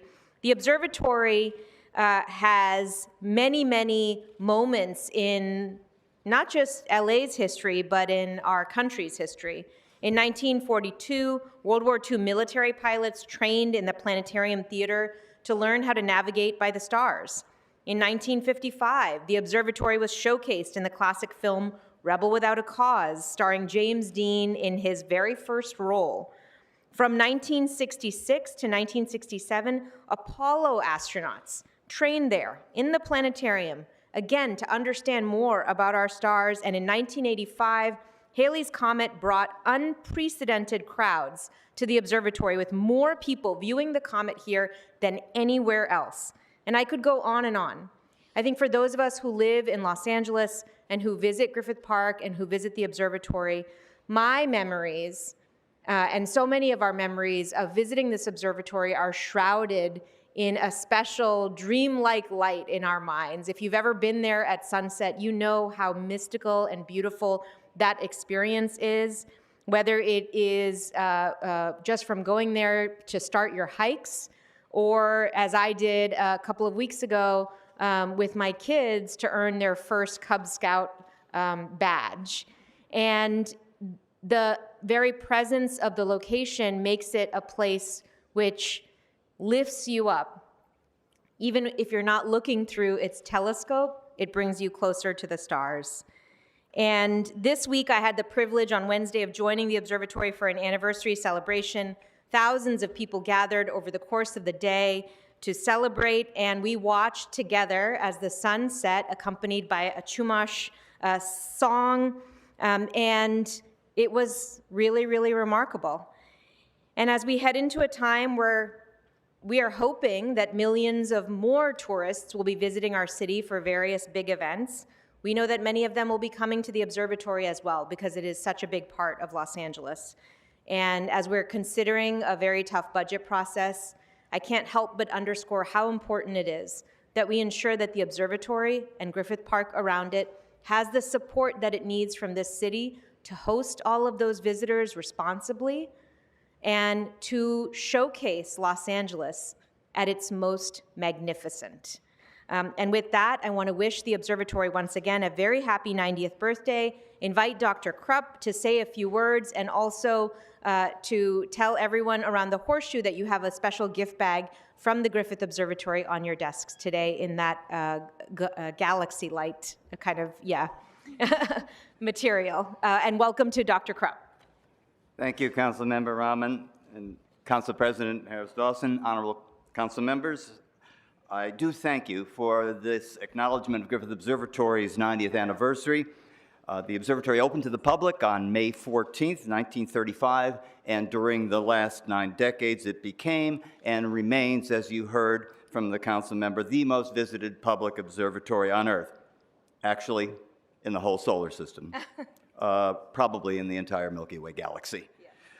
As the hood ornament of Los Angeles, the observatory is known throughout the world. It attracts, as you've heard, nearly 1.8 million visitors a year from all over the planet, from all over Southern California, from all over Los Angeles, and it has been in so many motion pictures it really should have a star down on the boulevard. The observatory is not, however, just a pretty face. It has, for 90 years, put people eyeball to the universe and inspired them to observe, ponder, and understand the sky. So it's not just about astronomy. It's about astronomy and people. It's about meaning, community, perspective, and wonder. And as you know, Griffith Observatory is owned and operated by the City of Los Angeles Department of Recreation and Parks, and is partnered with Griffith Observatory Foundation, the observatory's nonprofit organization for development and advocacy. I am privileged to be joined today by General Manager of Recreation and Parks, Jimmy Kim, and Griffith Observatory Foundation President Danish Khan, and Griffith Observatory Foundation Executive Director Elizabeth Greenway, and of course, essential members of the observatory staff and supporters. The City of Los Angeles shares with the world an educational facility, an historic and architectural landmark, a field trip destination for more than 25,000 fifth grade students each year, a powerhouse live stream internet broadcaster that reaches millions online, and an astronomical tourist attraction like no place else on Earth. Per the terms of Colonel Griffith's will and gift, admission is free, and that attracts and serves visitors as diverse as the faces in our communities, in fact, as the faces we've all seen today. We are then thinking cosmically, acting locally, and visible worldwide. Thank you for your enthusiasm, your confidence, and your support. We'll see you on May 14th, 2035 for the centennial. Thank you so much. And before we present them a resolution from the city on this 90th anniversary, I did want to also recognize that we have Mark Pine here, who's the deputy director, who's also manning the telescope, which is on the 3rd floor pedestrian bridge. We have Vanessa Alarcon, Pixie Iwata, Christine Arakaki, who are also here with us today. And I wanted to just welcome all of them to our chambers and thank them for all that they do to keep this beautiful facility sparkling and welcoming for so many visitors annually. And I just wanted to, on this occasion, present you with a resolution signed by all of the members of the LA City Council. Happy 90th birthday, Griffith Observatory. All right, we have a speaker on the queue, Councilwoman Rodriguez. Thank you. I just wanted to take a moment, Dr. Krupp, to thank you for being such an important steward and an LA treasure, for everything that you do to keep the observatory a place where, and all of you, for all of your contributions, but a place that, frankly, so many Angelenos come to enjoy on the daily. But more importantly, you are as much of an LA treasure to the observatory as Tom LaBonge has always been, the caretaker for Griffith Park. And so I just want to thank you for dedicating yourself to keeping this wonderful LA treasure open, active, and really a place where people continue to learn. But you are, sir, a remarkable treasure for us, and for that we are grateful. Thank you so much for your service to our wonderful city. We appreciate you. Thank you so much. Councilmember McCosker. Thank you so much, Councilmember, for this. This is so great. This is one of the most iconic images in the world, or as a doctor would say, in the solar system. But you left out one gigantic piece of history that really shaped my youth, the Laserium.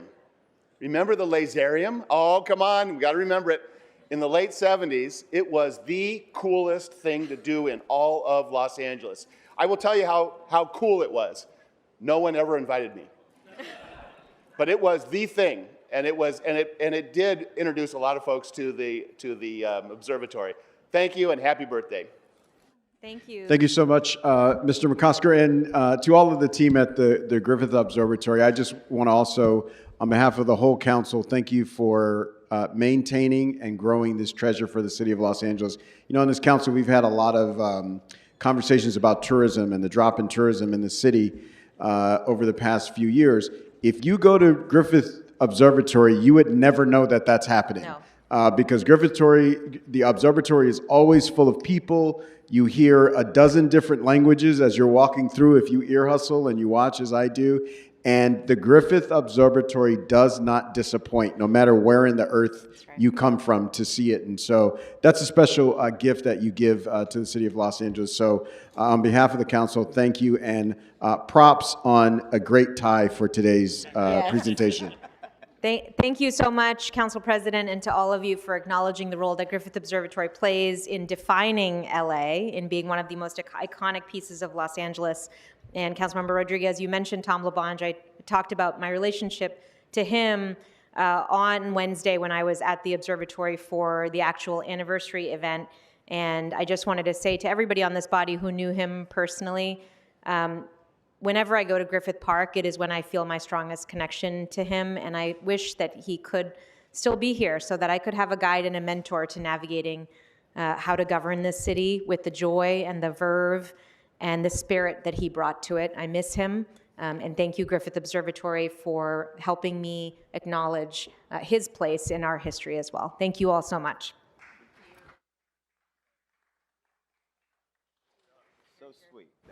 All right, that concludes our presentations for this morning. Mr. City Attorney, Mr. Clerk, can we prepare for public comment? Yes, Mr. President, the council may now proceed to general public comment. And the only item that was on the agenda already had a hearing held and was voted on, so it's just general public comment. So when members of the public come up to the podium, they'll have 1 minute to speak on anything within the subject matter jurisdiction of the city. All right, we'll begin calling out names now. Tim Dodd, Brian Brinson, Nareesh Bhakta, Christopher Martinez.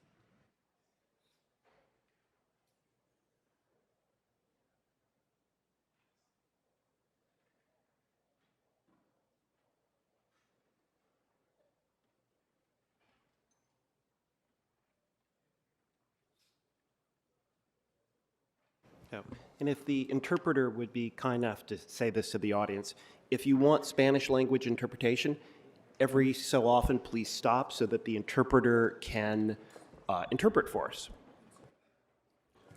Hi, speaker. Anuncio de parte del intérprete. Si requiere interpretación de español a inglés, por favor, dé una pausa después de cada frase para permitir la interpretación. Gracias.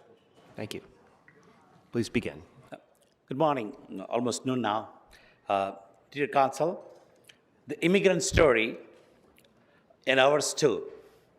Council members often speak about hotel workers as a reflection of the immigrant story in Los Angeles. But please don't forget that we are also immigrants. We came to this country with a little and risked to build a small and a family-run hotels, often with our own hands and savings. Our story is just much as a part of the American dream. This policy paints all hotels with the same brush, ignoring the fact that many of us are independent, immigrant-owned, and small businesses, not $1 billion corporations. We need your support in carrying us out from this huge burden going to be to us. Thank you so much. Thank you.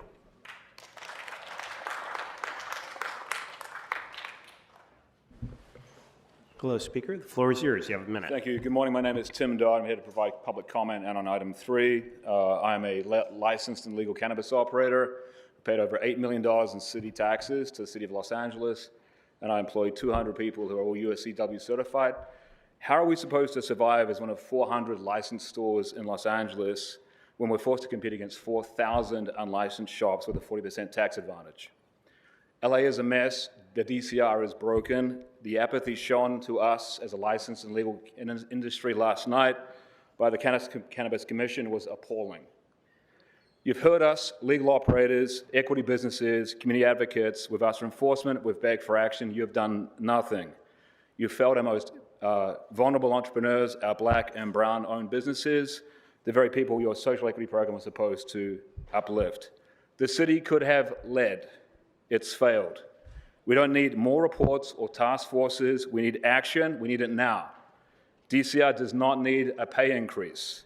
Freeze the taxes, freeze the zoning, and enforce the law. Thank you. Thank you.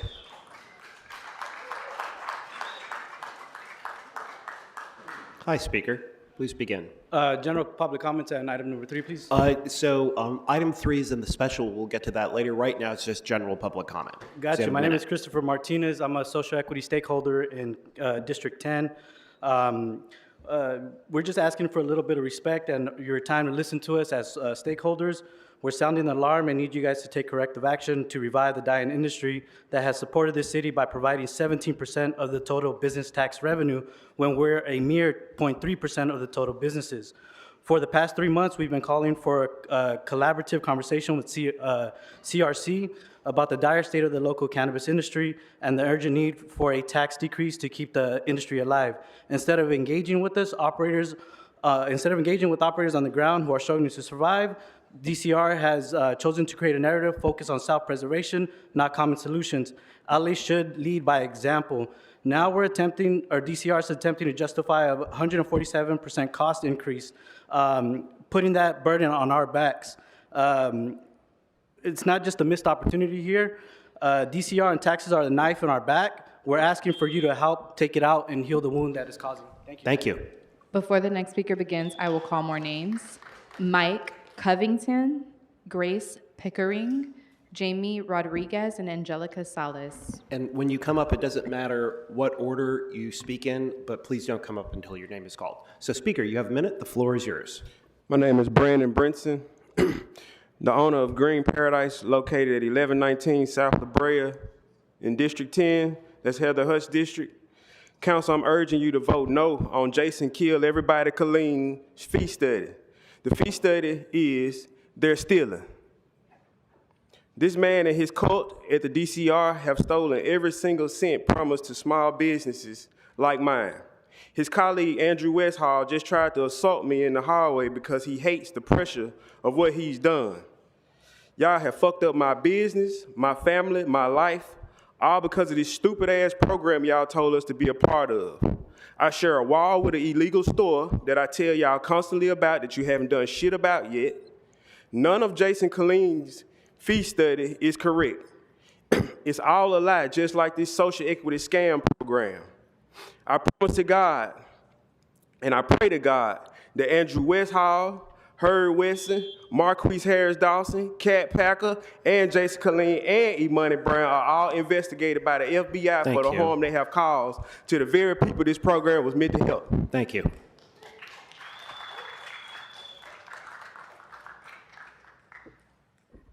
Hi, Speaker. You have a minute. Please begin. Yes. Good morning, City Council members. My name is Angelica Salas, Executive Director of CHIRLA, and I am gathered here with our members from CHIRLA. Today, I'm here to urge the City Council to save the Represent LA program that has been excluded from the Mayor's proposed budget. The program was created to provide legal representation to immigrant Angelenos and to protect them from attacks and intimidations of the federal administration in 2017. It was funded at $1 million. Under the current Trump administration, there are arrests, disappearances, and mass deportations. More than ever, we need to protect our constitutional right to due process. The current memo recommendation strips the city's funding from Represent LA, putting us on a path to ending the program and current recipients of the program losing representation. Immigrants contributed $53 billion in the economy to the federal, state, and local taxes. And they have incredible spending power. That should be enough to fund $1 million for this program. Thank you very much. Thank you.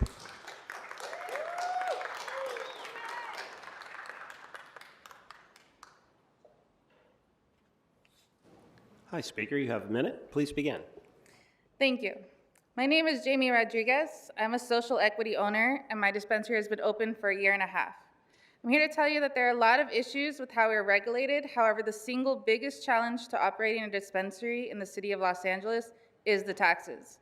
I work hard to educate people on the benefits and safety on buying legally, but it's difficult when the city is slow to close down illegal shops and our prices are automatically almost double because of the amount of taxes you're requiring them to pay. People are struggling financially all over, and they aren't going to pay for something they can get tax-free somewhere else. It's making the value of our licenses worth nothing. We're in a crisis, and we need your help. Allow us to continue the supposed opportunity by the city and lower the cannabis tax rate to less than 1%. Thank you. Thank you.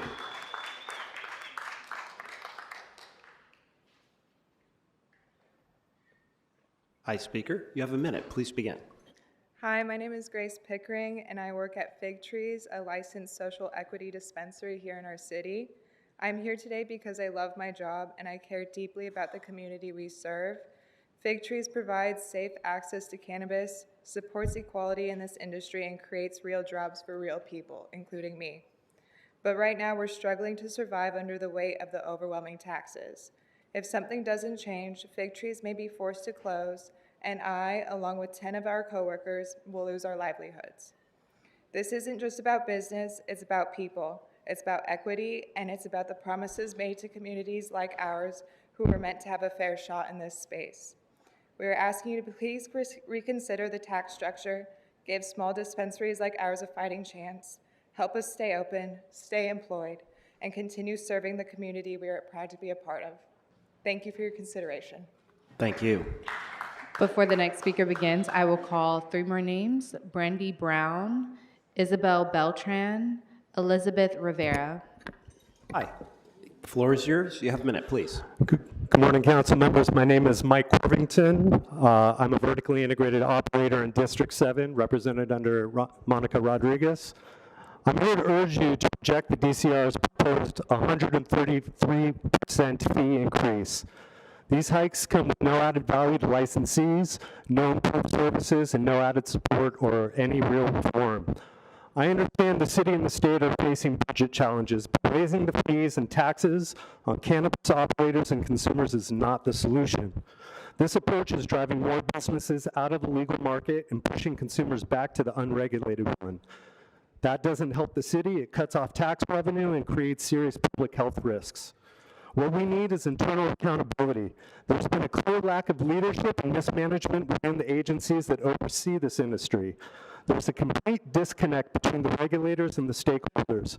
Before increasing cost on anybody who are barely hanging on, the city should conduct a full audit of the DCR. Thank you.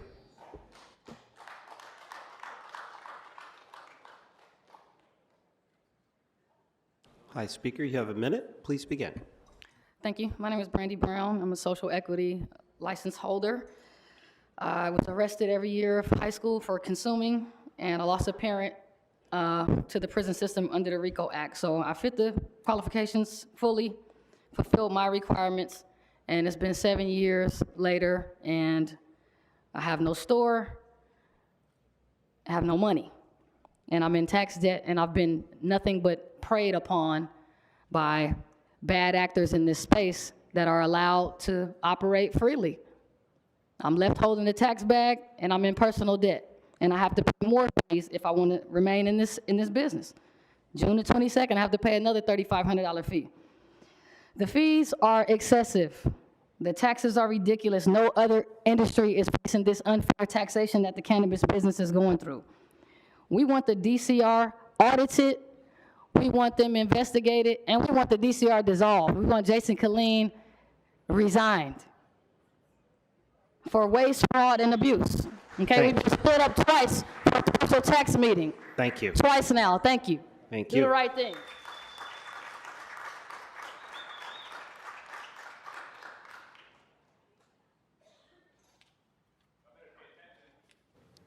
Hello. You have a minute. Please begin. Buenas tardes a todos. Mi nombre es Isabel Beltrán y soy parte de Chirla. Y hago los un momento, señora. miembros del consejo. Señora que Beltrán, saben el señora programa Beltrán, un momento para Representa Los permitir la Ángeles. interpretación. Hi, good afternoon. My name is Isabel Beltrán and I am from Chirla. Adelante, señora. Después de presentarse, puede empezar. De mis raíces cultura y ser latina.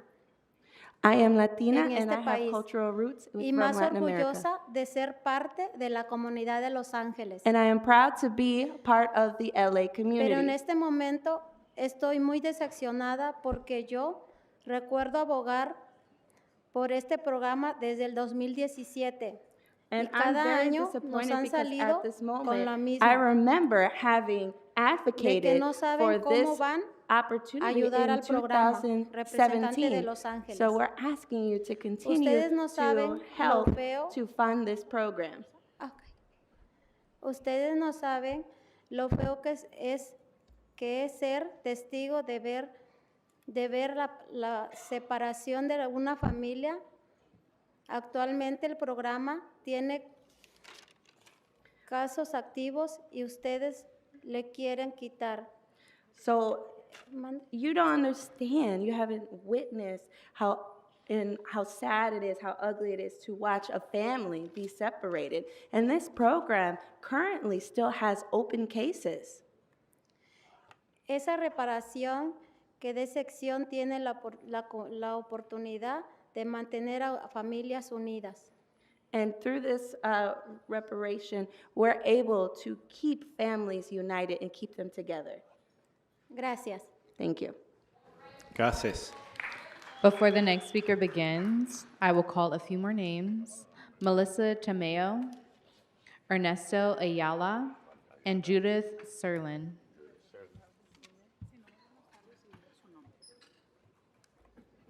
Hello.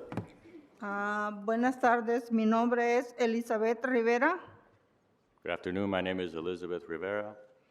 soy parte de Chirla. Urjo a los miembros del consejo que salven el programa Representa Los Ángeles. I am representing Chirla, and I am please begging the council members to approve the motion, Represent Los Angeles. Inmigrantes hacemos más del 30% de Los Ángeles. Hemos pagado más de 53 mil millones en impuestos a nivel federal, estatal y local. And we immigrants represent more than 20% of Los Angeles, and we pay more than $50,000 in taxes at the state, federal, and local levels. Muchos de nosotros, de una forma o de otra, venimos a luchar y a sacar a nuestros hijos adelante, aunque nos siguen poniendo trabas y en este momento estamos exigiendo un poco de lo que merecemos. Yeah, and most of us are just trying to come out on top despite facing all these obstacles. And even then, we are still trying to be here advocating to receive what we deserve. Apoyen el programa de representar Los Ángeles con $1 millón para proteger a nuestros derechos y nuestra representación universal. Gracias. And support the program Represent LA so that we may support our rights Gracias. universally all around. Thank you. Hello. Yes, hello. My name is Ernesto Ayala. I'm one of the coordinators at the Day Labor Centers with IDEPSCA. I just There's a lot of talk here today about inclusion, diversity, immigrants, and the history of this city. Yet we, and this city proudly proclaimed itself a sanctuary city, and in 2019 proclaimed El Día del Jornalero, or Day Labor Day. Yet we are having our funds cut to these centers that provide a safe haven for migrant workers and other community members. We are asking you to please do not cut funding to our day labor centers. Keep them fully funded. Keep these centers in our community that help immigrant workers and other community members have a space where they feel safe. So again, with everything that's going, all the words that are being said here today, let's not make those empty words and slogans. Let's make them a reality in our city. Thank you. Thank you.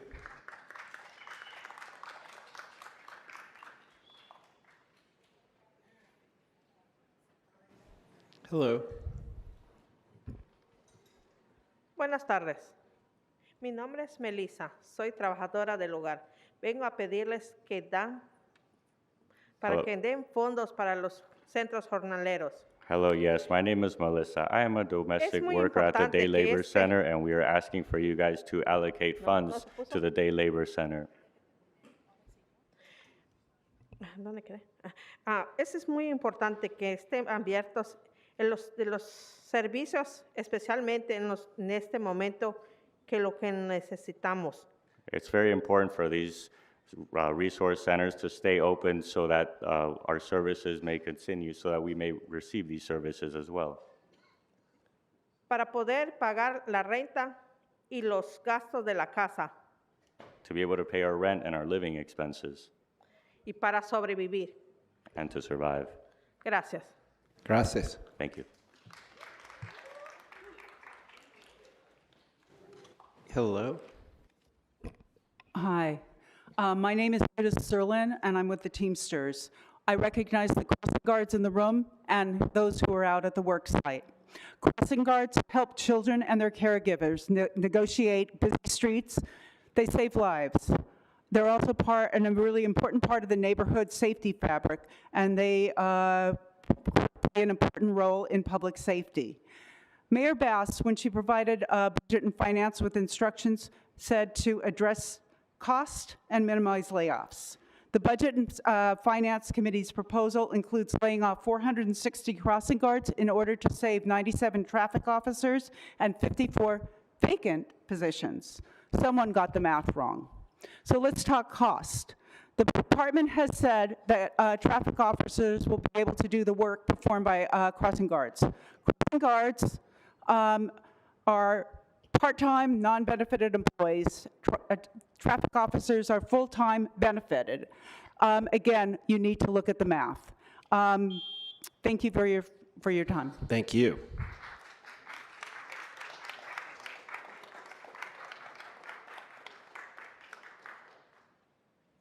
All right, that'll conclude. Thank you. That concludes public comment for our regular meeting. We're going to ask everybody to stop disrupting the meeting.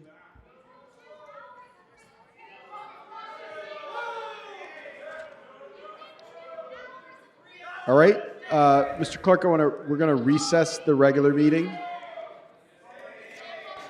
For the members of the audience, we're going into the special meeting in which we'll be considering, among other things, the living wage ordinance. So you'll have another opportunity to speak on the items in the special meeting. If I may, sir, call the roll for the special meeting. Blumenfield, Harris Dawson, Hernandez, Hutt, Jurado, Lee, McOsker, Nazarian, Padilla, Park, Price, Rahman, Rodriguez, Soto Martinez, Yaroslavsky. 14 members present at quorum, Mr. President. All right.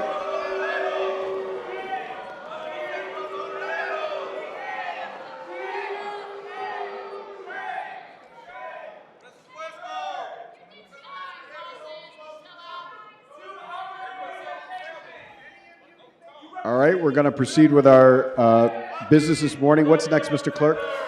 Mr. President, items 2 and 3 are items for which public hearings have not been held. An updated city attorney report and draft ordinance dated May 15, 2025 has been submitted and uploaded to council file number 1 for 1371 Mr. Clerk. S13. Okay, so the gentleman with the dark hair and the ponytail who's riling up the crowd, you're being warned to stop right now. Yeah.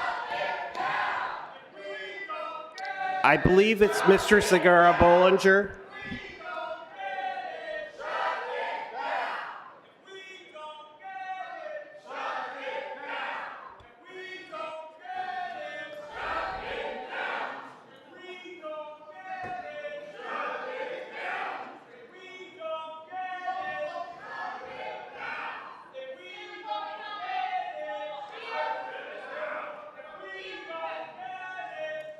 All right, we got the gentleman with the ponytail and the black shirt has disrupted the meeting repeatedly. He's ordered removed pursuant to Rule 7. Okay, Mr. Cigar Bollinger, you've been ordered removed. The gentleman in the center aisle right now.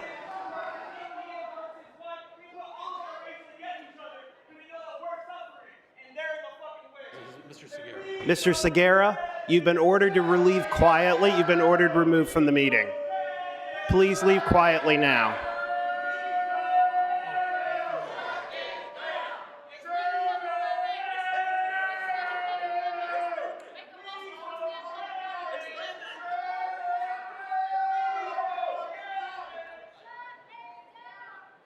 All right.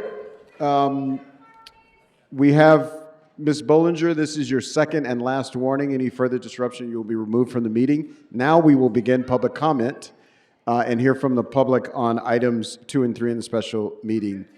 Mr. Clerk, Mr. City Attorney, if you can repair us. Yes, Mr. President. And for the record, items 2 and 3 are items for which public hearings have not been held. An updated city attorney report and draft ordinance dated May 15th, 2025 has been submitted and uploaded to council file number 14-1371-S13 for item 3. 10 votes are required for consideration. All right, without objection, those items are before us. We can now go take public comment on those items? Yes, sir. And just so for members of the public, this is a special meeting, so we're taking public comment only on the 2 items on the agenda. So Sergeants and City Attorney, for the record, this gentleman in a black T-shirt has threatened to come to my house twice as he's exiting the building. For the record. Thank you. Thank you.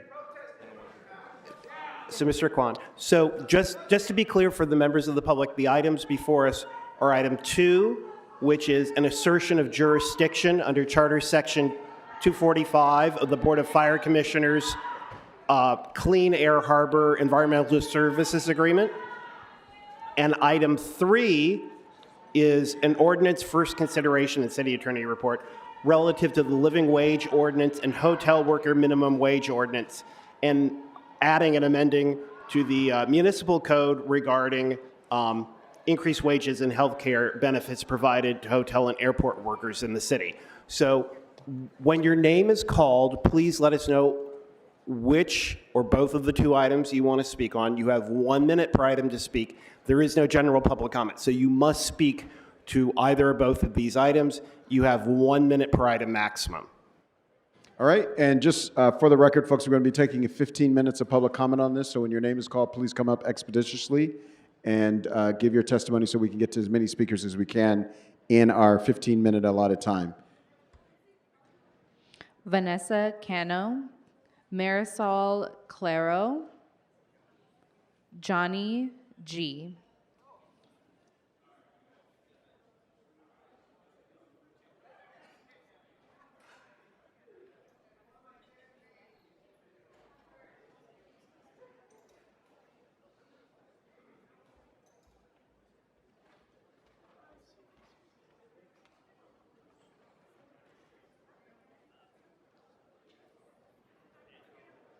Hi, speaker. Which item or items did you want to speak on? Minimum wage. You have a minute. Please begin. Hello, my name is Vanessa Cano. I am currently the office administrator assistant at Boulevard Hotel and Studios, located in Studio City. I genuinely enjoy my job, especially the flexibility it offers me as a mother of 2 young children. I have been with Boulevard Hotels since 2019, starting as a front desk receptionist. While the idea of increasing the minimum wage sounds beneficial, particularly given the current economic climate, I am concerned about its potential impact on Boulevard Hotel and Studios. With our occupancy already being low, this change could unfortunately lead to the hotel's closure.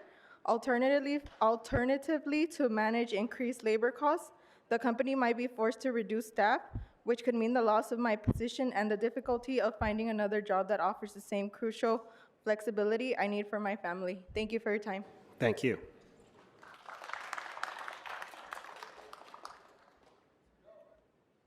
Hi, Speaker. Which item or items did you want to speak on?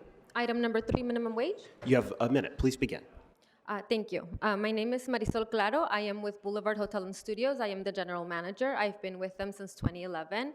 And though I support an increase in minimum wage, I am concerned of what this would cost to our small limited service hotel, given the post-pandemic business that we're in now. Unfortunately, we are struggling to meet payroll currently due to tourism being down, therefore revenue and the increase of labor costs is something we cannot absorb. I understand that this is important. However, we are facing a different world when it comes to tourism for our small businesses. For the first time, we are forced to compete with the big, hotels that we didn't have to do that before. And this increase would ultimately lead to the closure of our property as small as we are, and therefore causing the loss of both my job and my staff.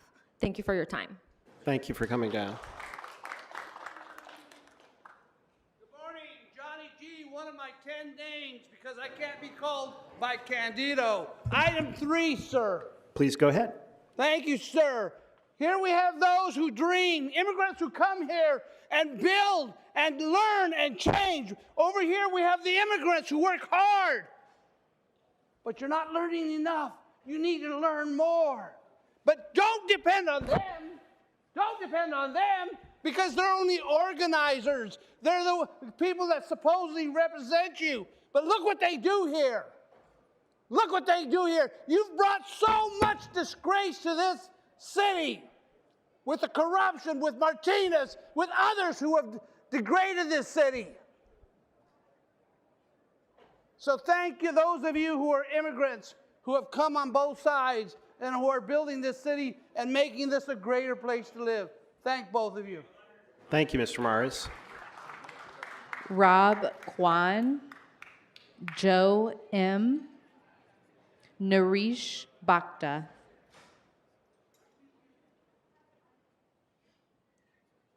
So if your name is called, please come up. It doesn't matter what order you speak in as long as your name was called.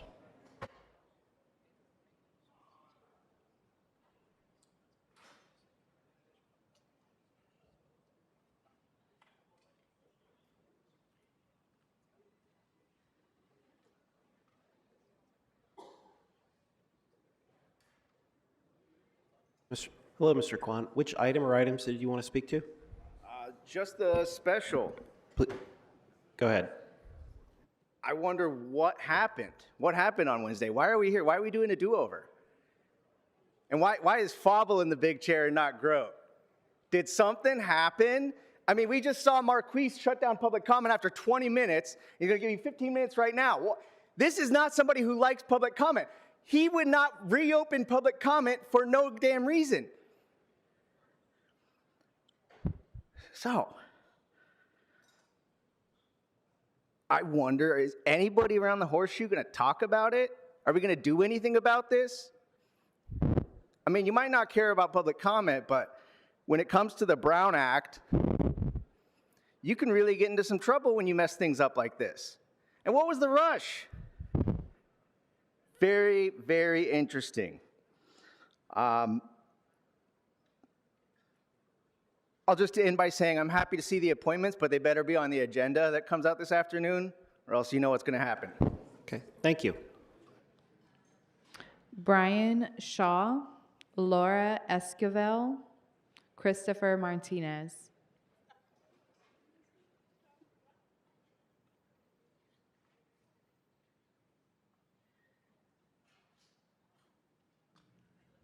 Stacy Segarra Bollinger.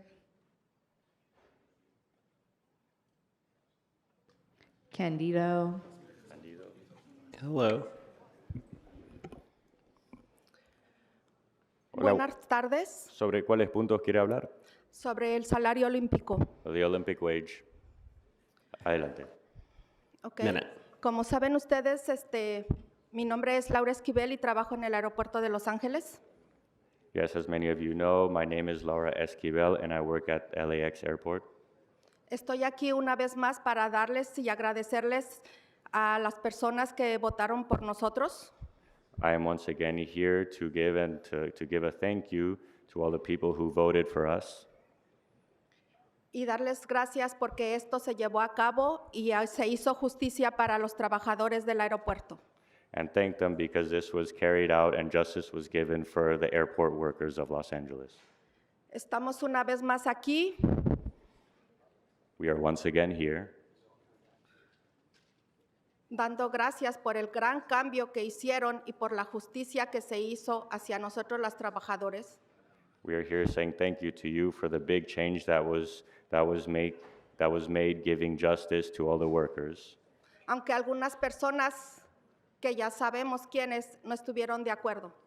Even though some people, and we know who those people were not in agreement with this. Solo quiero decirles que por humanidad y respeto, nosotros somos seres humanos y nos merecemos un salario mejor para nuestras familias. And I just want to say, with humanity and respect, that we are human beings and we deserve a fair wage so that we may support our families.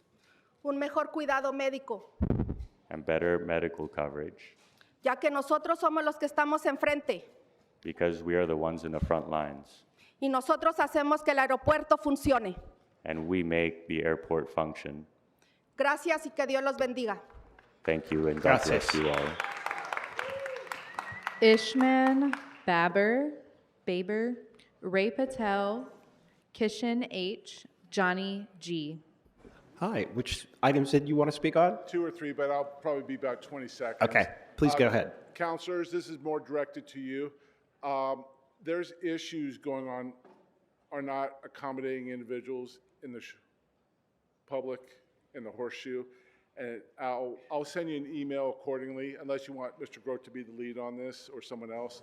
It needs to be addressed. It doesn't mean someone has to drop everything to accommodate.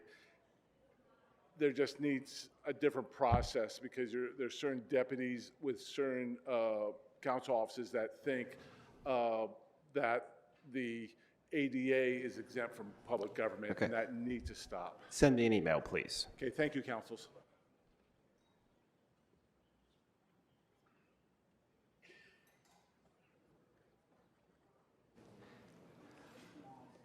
Hi, Speaker.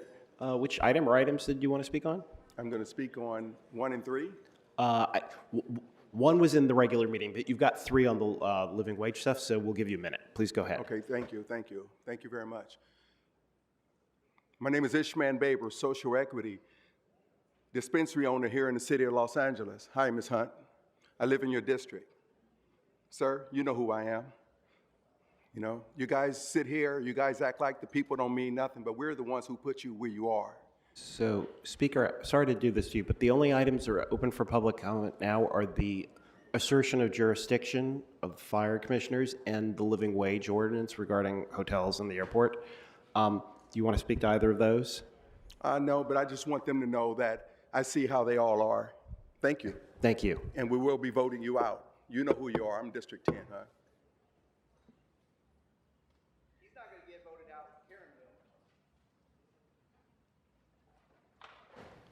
Hi. Hi, my name is Kishan Hira. I'm here to talk about the number 2 for the hotel workers ordinance. Please go ahead. My family is planning to build a 77-unit hotel in the city of Los Angeles, specifically in Mrs. Hutt's district. We are a small family-run corporation. We don't build luxury hotels for wealthy travelers. We build mid-scale hotels for everyday families living in Los Angeles and for budget-minded travelers. This project is ready to go. We've secured all the necessary permits and approvals. We could start building tomorrow. For this project to be viable, you need to carve limited service hotels from this ordinance, just like the city of Long Beach did for their hoteliers. Without it, we simply can't afford to move forward. I'll have to move the project to Long Beach. Our goal is to offer rooms at about $100 per night, not $300 like a high-end hotel. I want to keep things affordable and accessible, but the added burdens this measure would impose, that price point is impossible.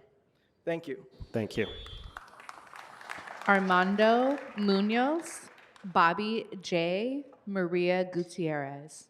Hello, sir. Which item or items did you want to speak to? Hotel Work Ordinance. Please go ahead. Ray Patel. First of all, I want to thank Councilmember John Lee, Councilman Park, Councilman Rodriguez, Councilman Padilla, and Councilman Adrian for your support Wednesday to support the small businesses, family-owned, immigrant-owned hotels in the city of Los Angeles, which are referred to as limited service hotels that are predominantly renting to Los Angelinos.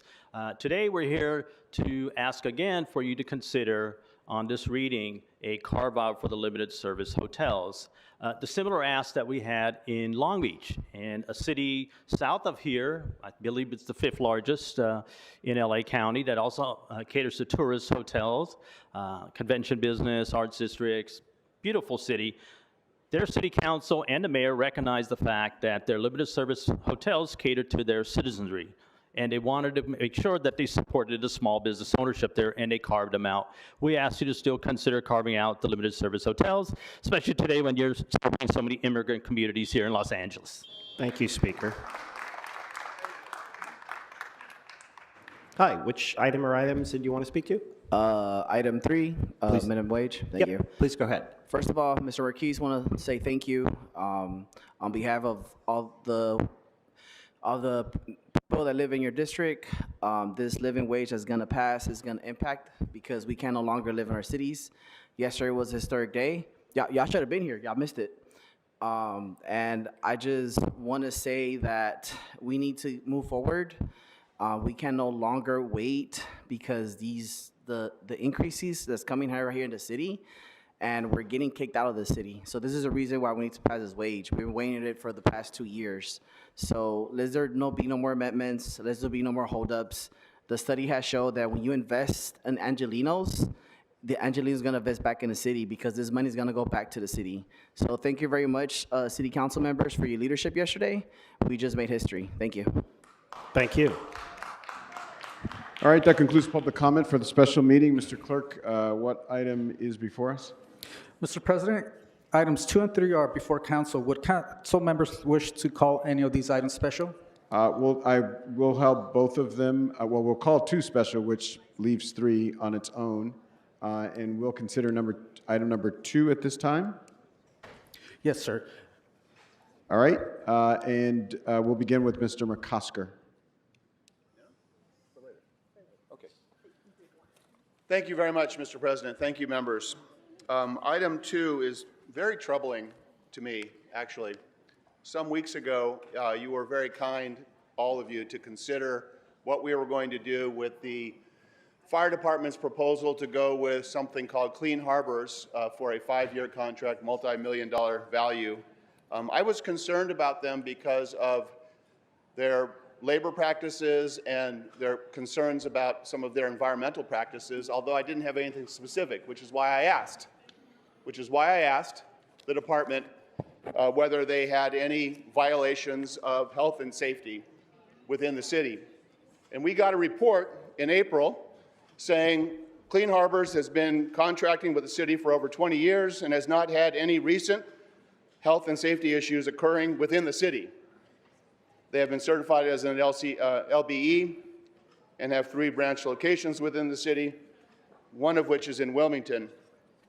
I will highlight, has not had any recent, I don't know what that word means, we need to ask, health and safety issues, probably need to know what that means, occurring within the city. We probably have to provide a map to the department as to what is in the city and what isn't in the city.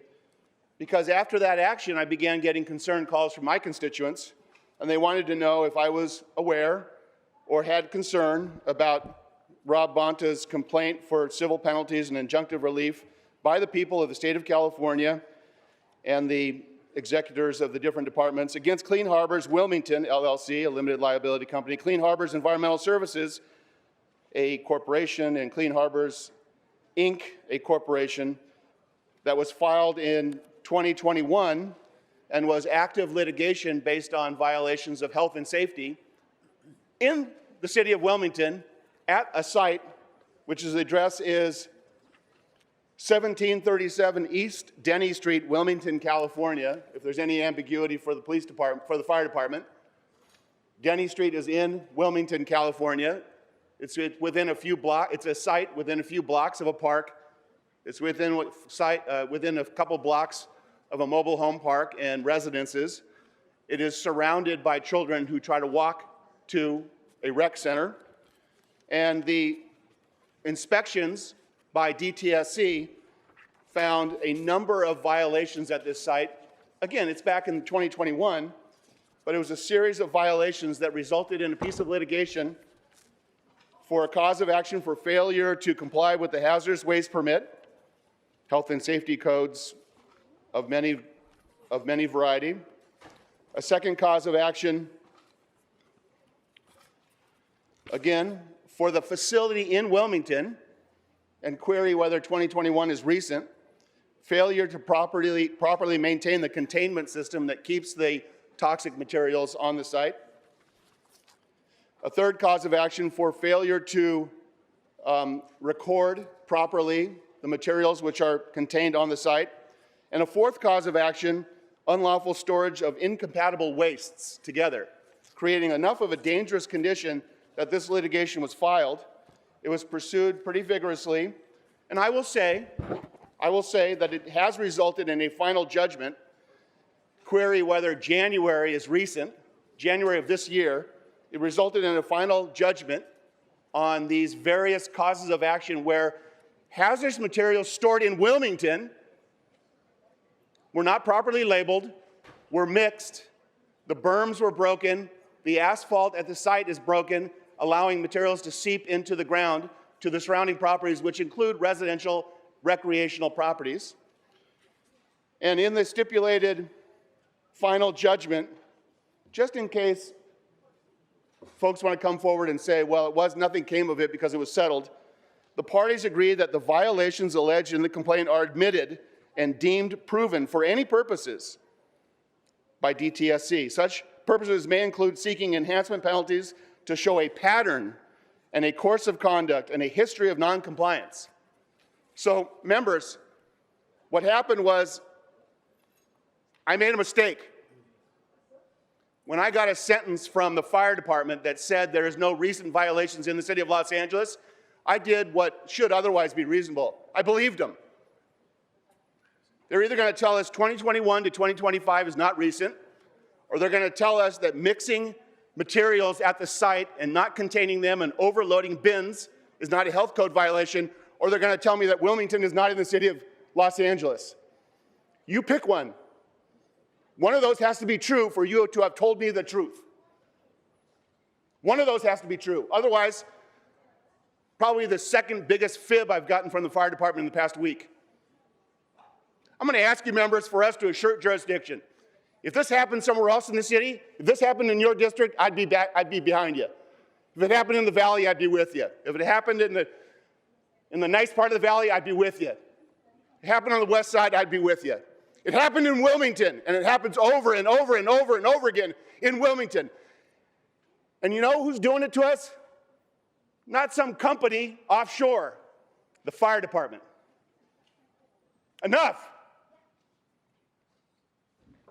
Members, I humbly ask you to assert jurisdiction and send this back to committee, because I will not put up with it. And if any one of you want to take this into your jurisdiction, you can have it.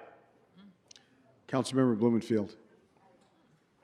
I rise to support the assertion of jurisdiction, and you've certainly made a case it's a righteous cause, but I want to say you went far above the bar that we need for today. All we have to do today is, we don't have to decide the merits of it, although you've laid it out very clearly, is that we are asserting jurisdiction. And I always say, I never met a 245 I didn't like. When we do a 245, that is us as a council saying there is a decision out there that one of the bodies has made that we want to review. And I think it's important because to remember that all of these commissions of appointed folks have what's called borrowed authority. They have the authority that has been lent by this body to them to make decisions because there are so much other things going on. So when we want to take back that borrowed authority, we don't need the threshold that Mr. McCosker went to. And we don't even need to go that far, although you did it and very ably. We just need to say, this is a decision that should be made here in the council. Even if you don't agree with it, we need to be able to make that decision. So both because you made such a convincing case about the merits, and I look forward to the merits coming to us, and I'll listen more carefully to those things. But even before that bar, if you had just said, you know, I think this is something we need to think about because it's an important issue, that would have been enough for me. So in the name of us asserting our council jurisdiction and taking back borrowed authority when any member of this body thinks that it's valid, I firmly support the assertion of 245. Councilmember Lee. Thank you, Mr. President. I support taking 245. I'm always open to when a council member wants to take a look at someone else's decision. It's our right to. But I had one question. I see Captain Jones, you're in the audience. Do you mind coming up to the table? I just have one question for you.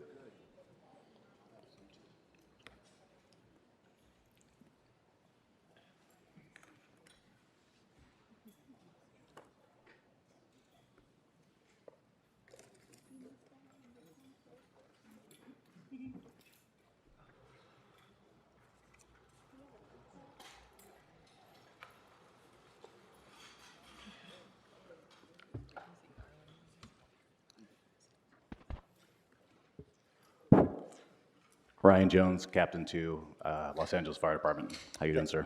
Good. Thanks, Captain Jones, for being here. Just one question. Have we suspended, was it Twin Harbors from continuing to pick up hazardous waste? As of now, they are not picking up hazardous waste. Okay, who is? At this point, there is no pickup, and we're almost at capacity with 12 facilities. We have another 30 coming up in the next month. And if we don't pick up the hazardous waste, we could be headed for health and fire code safety violations up to $12 million if we don't get this contract done. Is it possible to give a temporary contract? Do we have the ability to? Yeah, we're working with our city attorney, Sam Petty. We're looking at a workaround if we can't use Clean Harbors for another agency with a piggyback contract. So right now we're actively working on a solution. Okay. Well, Councilmember Kosker, you're already standing up. While I support your 245, I just want to make sure that we have something in place where we are actually picking up hazardous waste, because I'm hearing the same things that Captain Jones is explaining yesterday. Thank you, Mr. President. Thank you. To our Public Safety Chair, Mr. McCosker. Yeah, I'm going to say figured out. If this is the biggest problem we have facing the city of Los Angeles, we're doomed. Figure it out. Because I have chapter and verse of violations at the site in Wilmington.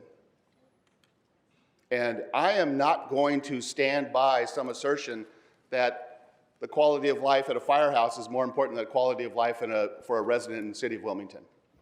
I'm tired of, because this will be the second time in a week that the fire department asserts that their lives and their comfort is more important than the comfort and the lives of our residents. So I'm just going to say figure it out. Yes, sir. We want to make this work. Any way we can get this done to protect the public and fire stations, we want to make it work to get the oil picked up. It didn't sound much like this was about protecting the public. It sounded a lot like this is about the convenience of getting the oil out of the firehouses and putting it into a facility in Wilmington that may or may not be in violation of its current standards. I just want to hear. I don't want to hear that they have no violations and then find out that there's a federal case that was going on for 4 years at the same time that I was told there were no violations. That's all. That's not a question. Thank you, Mr. McCosker. All right, I think this, there are no more speakers on the queue. So, Mr. City Attorney? Yeah, so just to be clear, this is a vote to assert jurisdiction, and if the vote passes, refer the matter to the committee. And All for right. the, for the record, sir, 10 votes are required to adopt the motion. All right, let's open the roll, close the roll, tabulate the vote. 15 ayes. Councilmember McCosker? Forthwith without objection.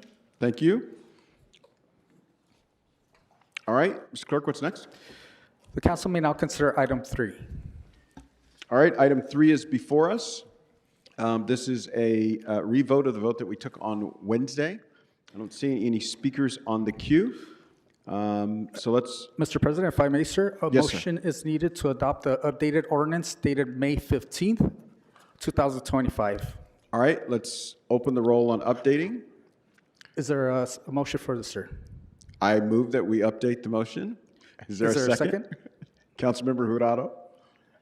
Thank you. All right, let's open the roll, close the roll, tabulate the vote. 12 ayes, 3 noes. The ordinance will be held over to Friday, May 23rd, 2025 for second consideration. All right, what's next?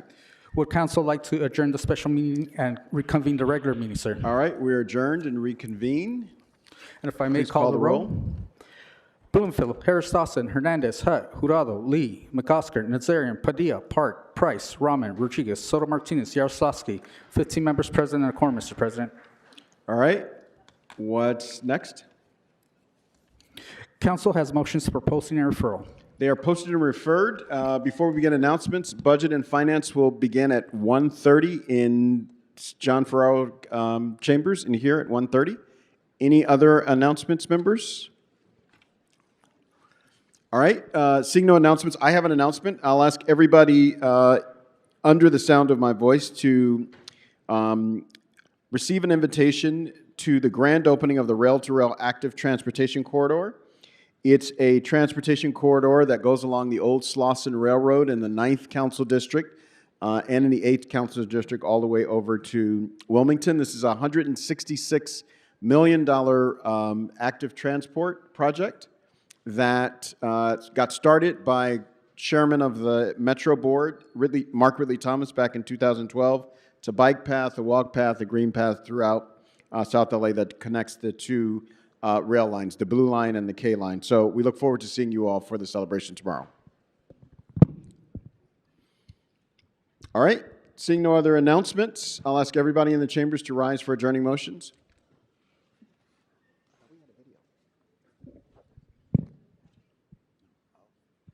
All right, any adjourning motions to my left? Mr. Blumenfield. Thank you. Colleagues, today I ask that we adjourn in the memory of Amelia Chico, who recently passed on April 3rd, a day after her 95th birthday. Amelia was born on April 2nd, 1930, grew up in Elysian Park, and attended Central High School. She was committed to service and worked at LA County General Hospital, where she retired back in 1988. Amelia was a devoted mother of 5, a doting grandma to 11 grandchildren, proud great-grandma to 24 grandchildren, and a treasured great-great-grandma to 4 great-great-grandchildren. Amelia will be deeply missed. May she rest in peace. All right, thank you, Mr. Blumenfield. Others on the left? To my right? All right, seeing none, we're adjourned. Thank you so much, everybody.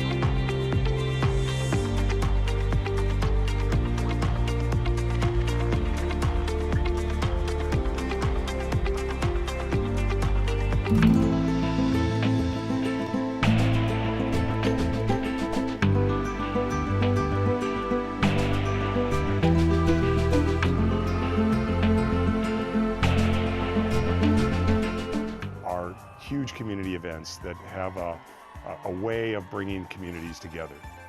And this year, with the wildfires and everything that has happened here in LA, I guess I can say the timing of the marathon really couldn't have been better, because I think the community was ready to come together and to engage in something very positive.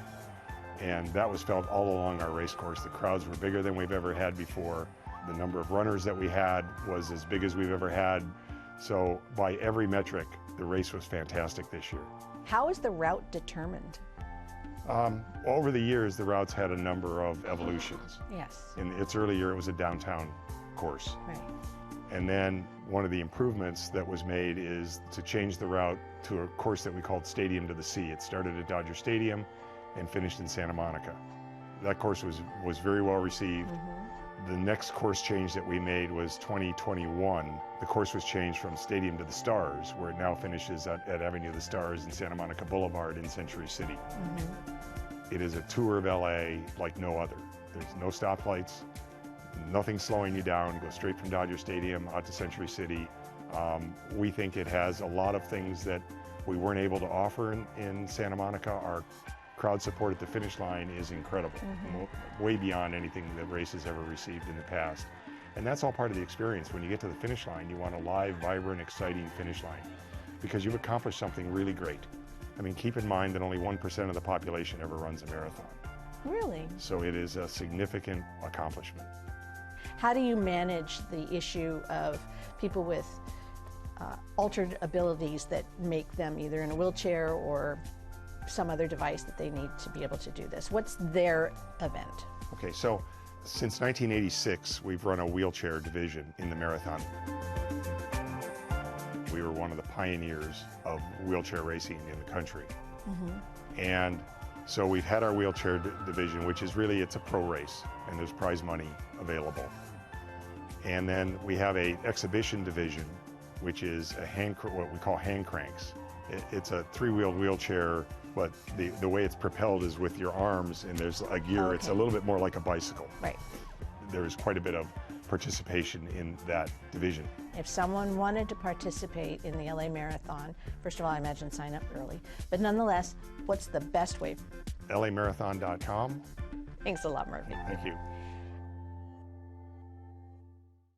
In this week's Things to Do, it's anchors away for LA Fleet Week at the Port.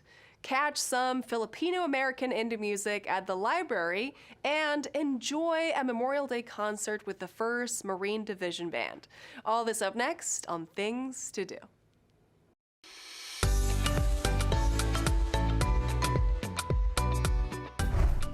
It's time for Southern California's largest Memorial Day event, and it's free. It's LA Fleet Week 2025. Join the Port of Los Angeles for this annual celebration taking place over multiple days at the port and LA's waterfront.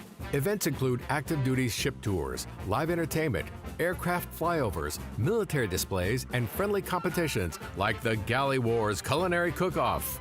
This year is the 250th anniversary of the Army, Marine Corps, Merchant Marines, and the Navy. Celebrations will be taking place over the extended Memorial Day weekend with lots of fun for the family. Head to the Port of Los Angeles for free LA Fleet Week events taking place from Friday, May 23rd through Memorial Day, Monday, May 26th. For the full schedule of events, check out lafleetweek.com. Join the Los Angeles Public Library to celebrate Asian American Pacific Islander Heritage Month at the Pio Pico branch on Saturday, May 24th. Zazamo Quibilan is behind the Zazamo name. Quibilan is a singer-songwriter who also gives his name to the band he performs with. Together they play Filipino-American indie pop rock, and they are the first Filipino-American band to appear on NPR's Music 2025 Tiny Desk Contest.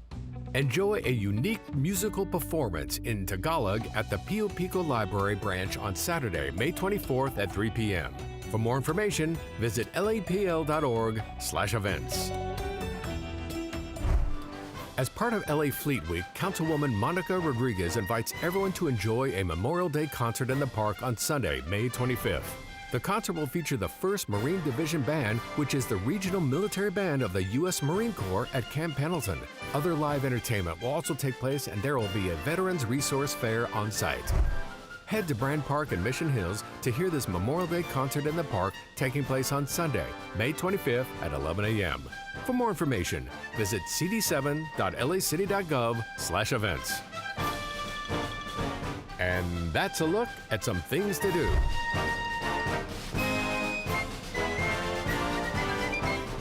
And that's that's all for this week. I'm Natalia Bilbao, and from all of us here at LA This Week, thank you so much for joining us. Remember that you can watch us online anytime at lacityview.org, and we're also on Instagram, Facebook, X, and YouTube. See you next time for more LA This Week.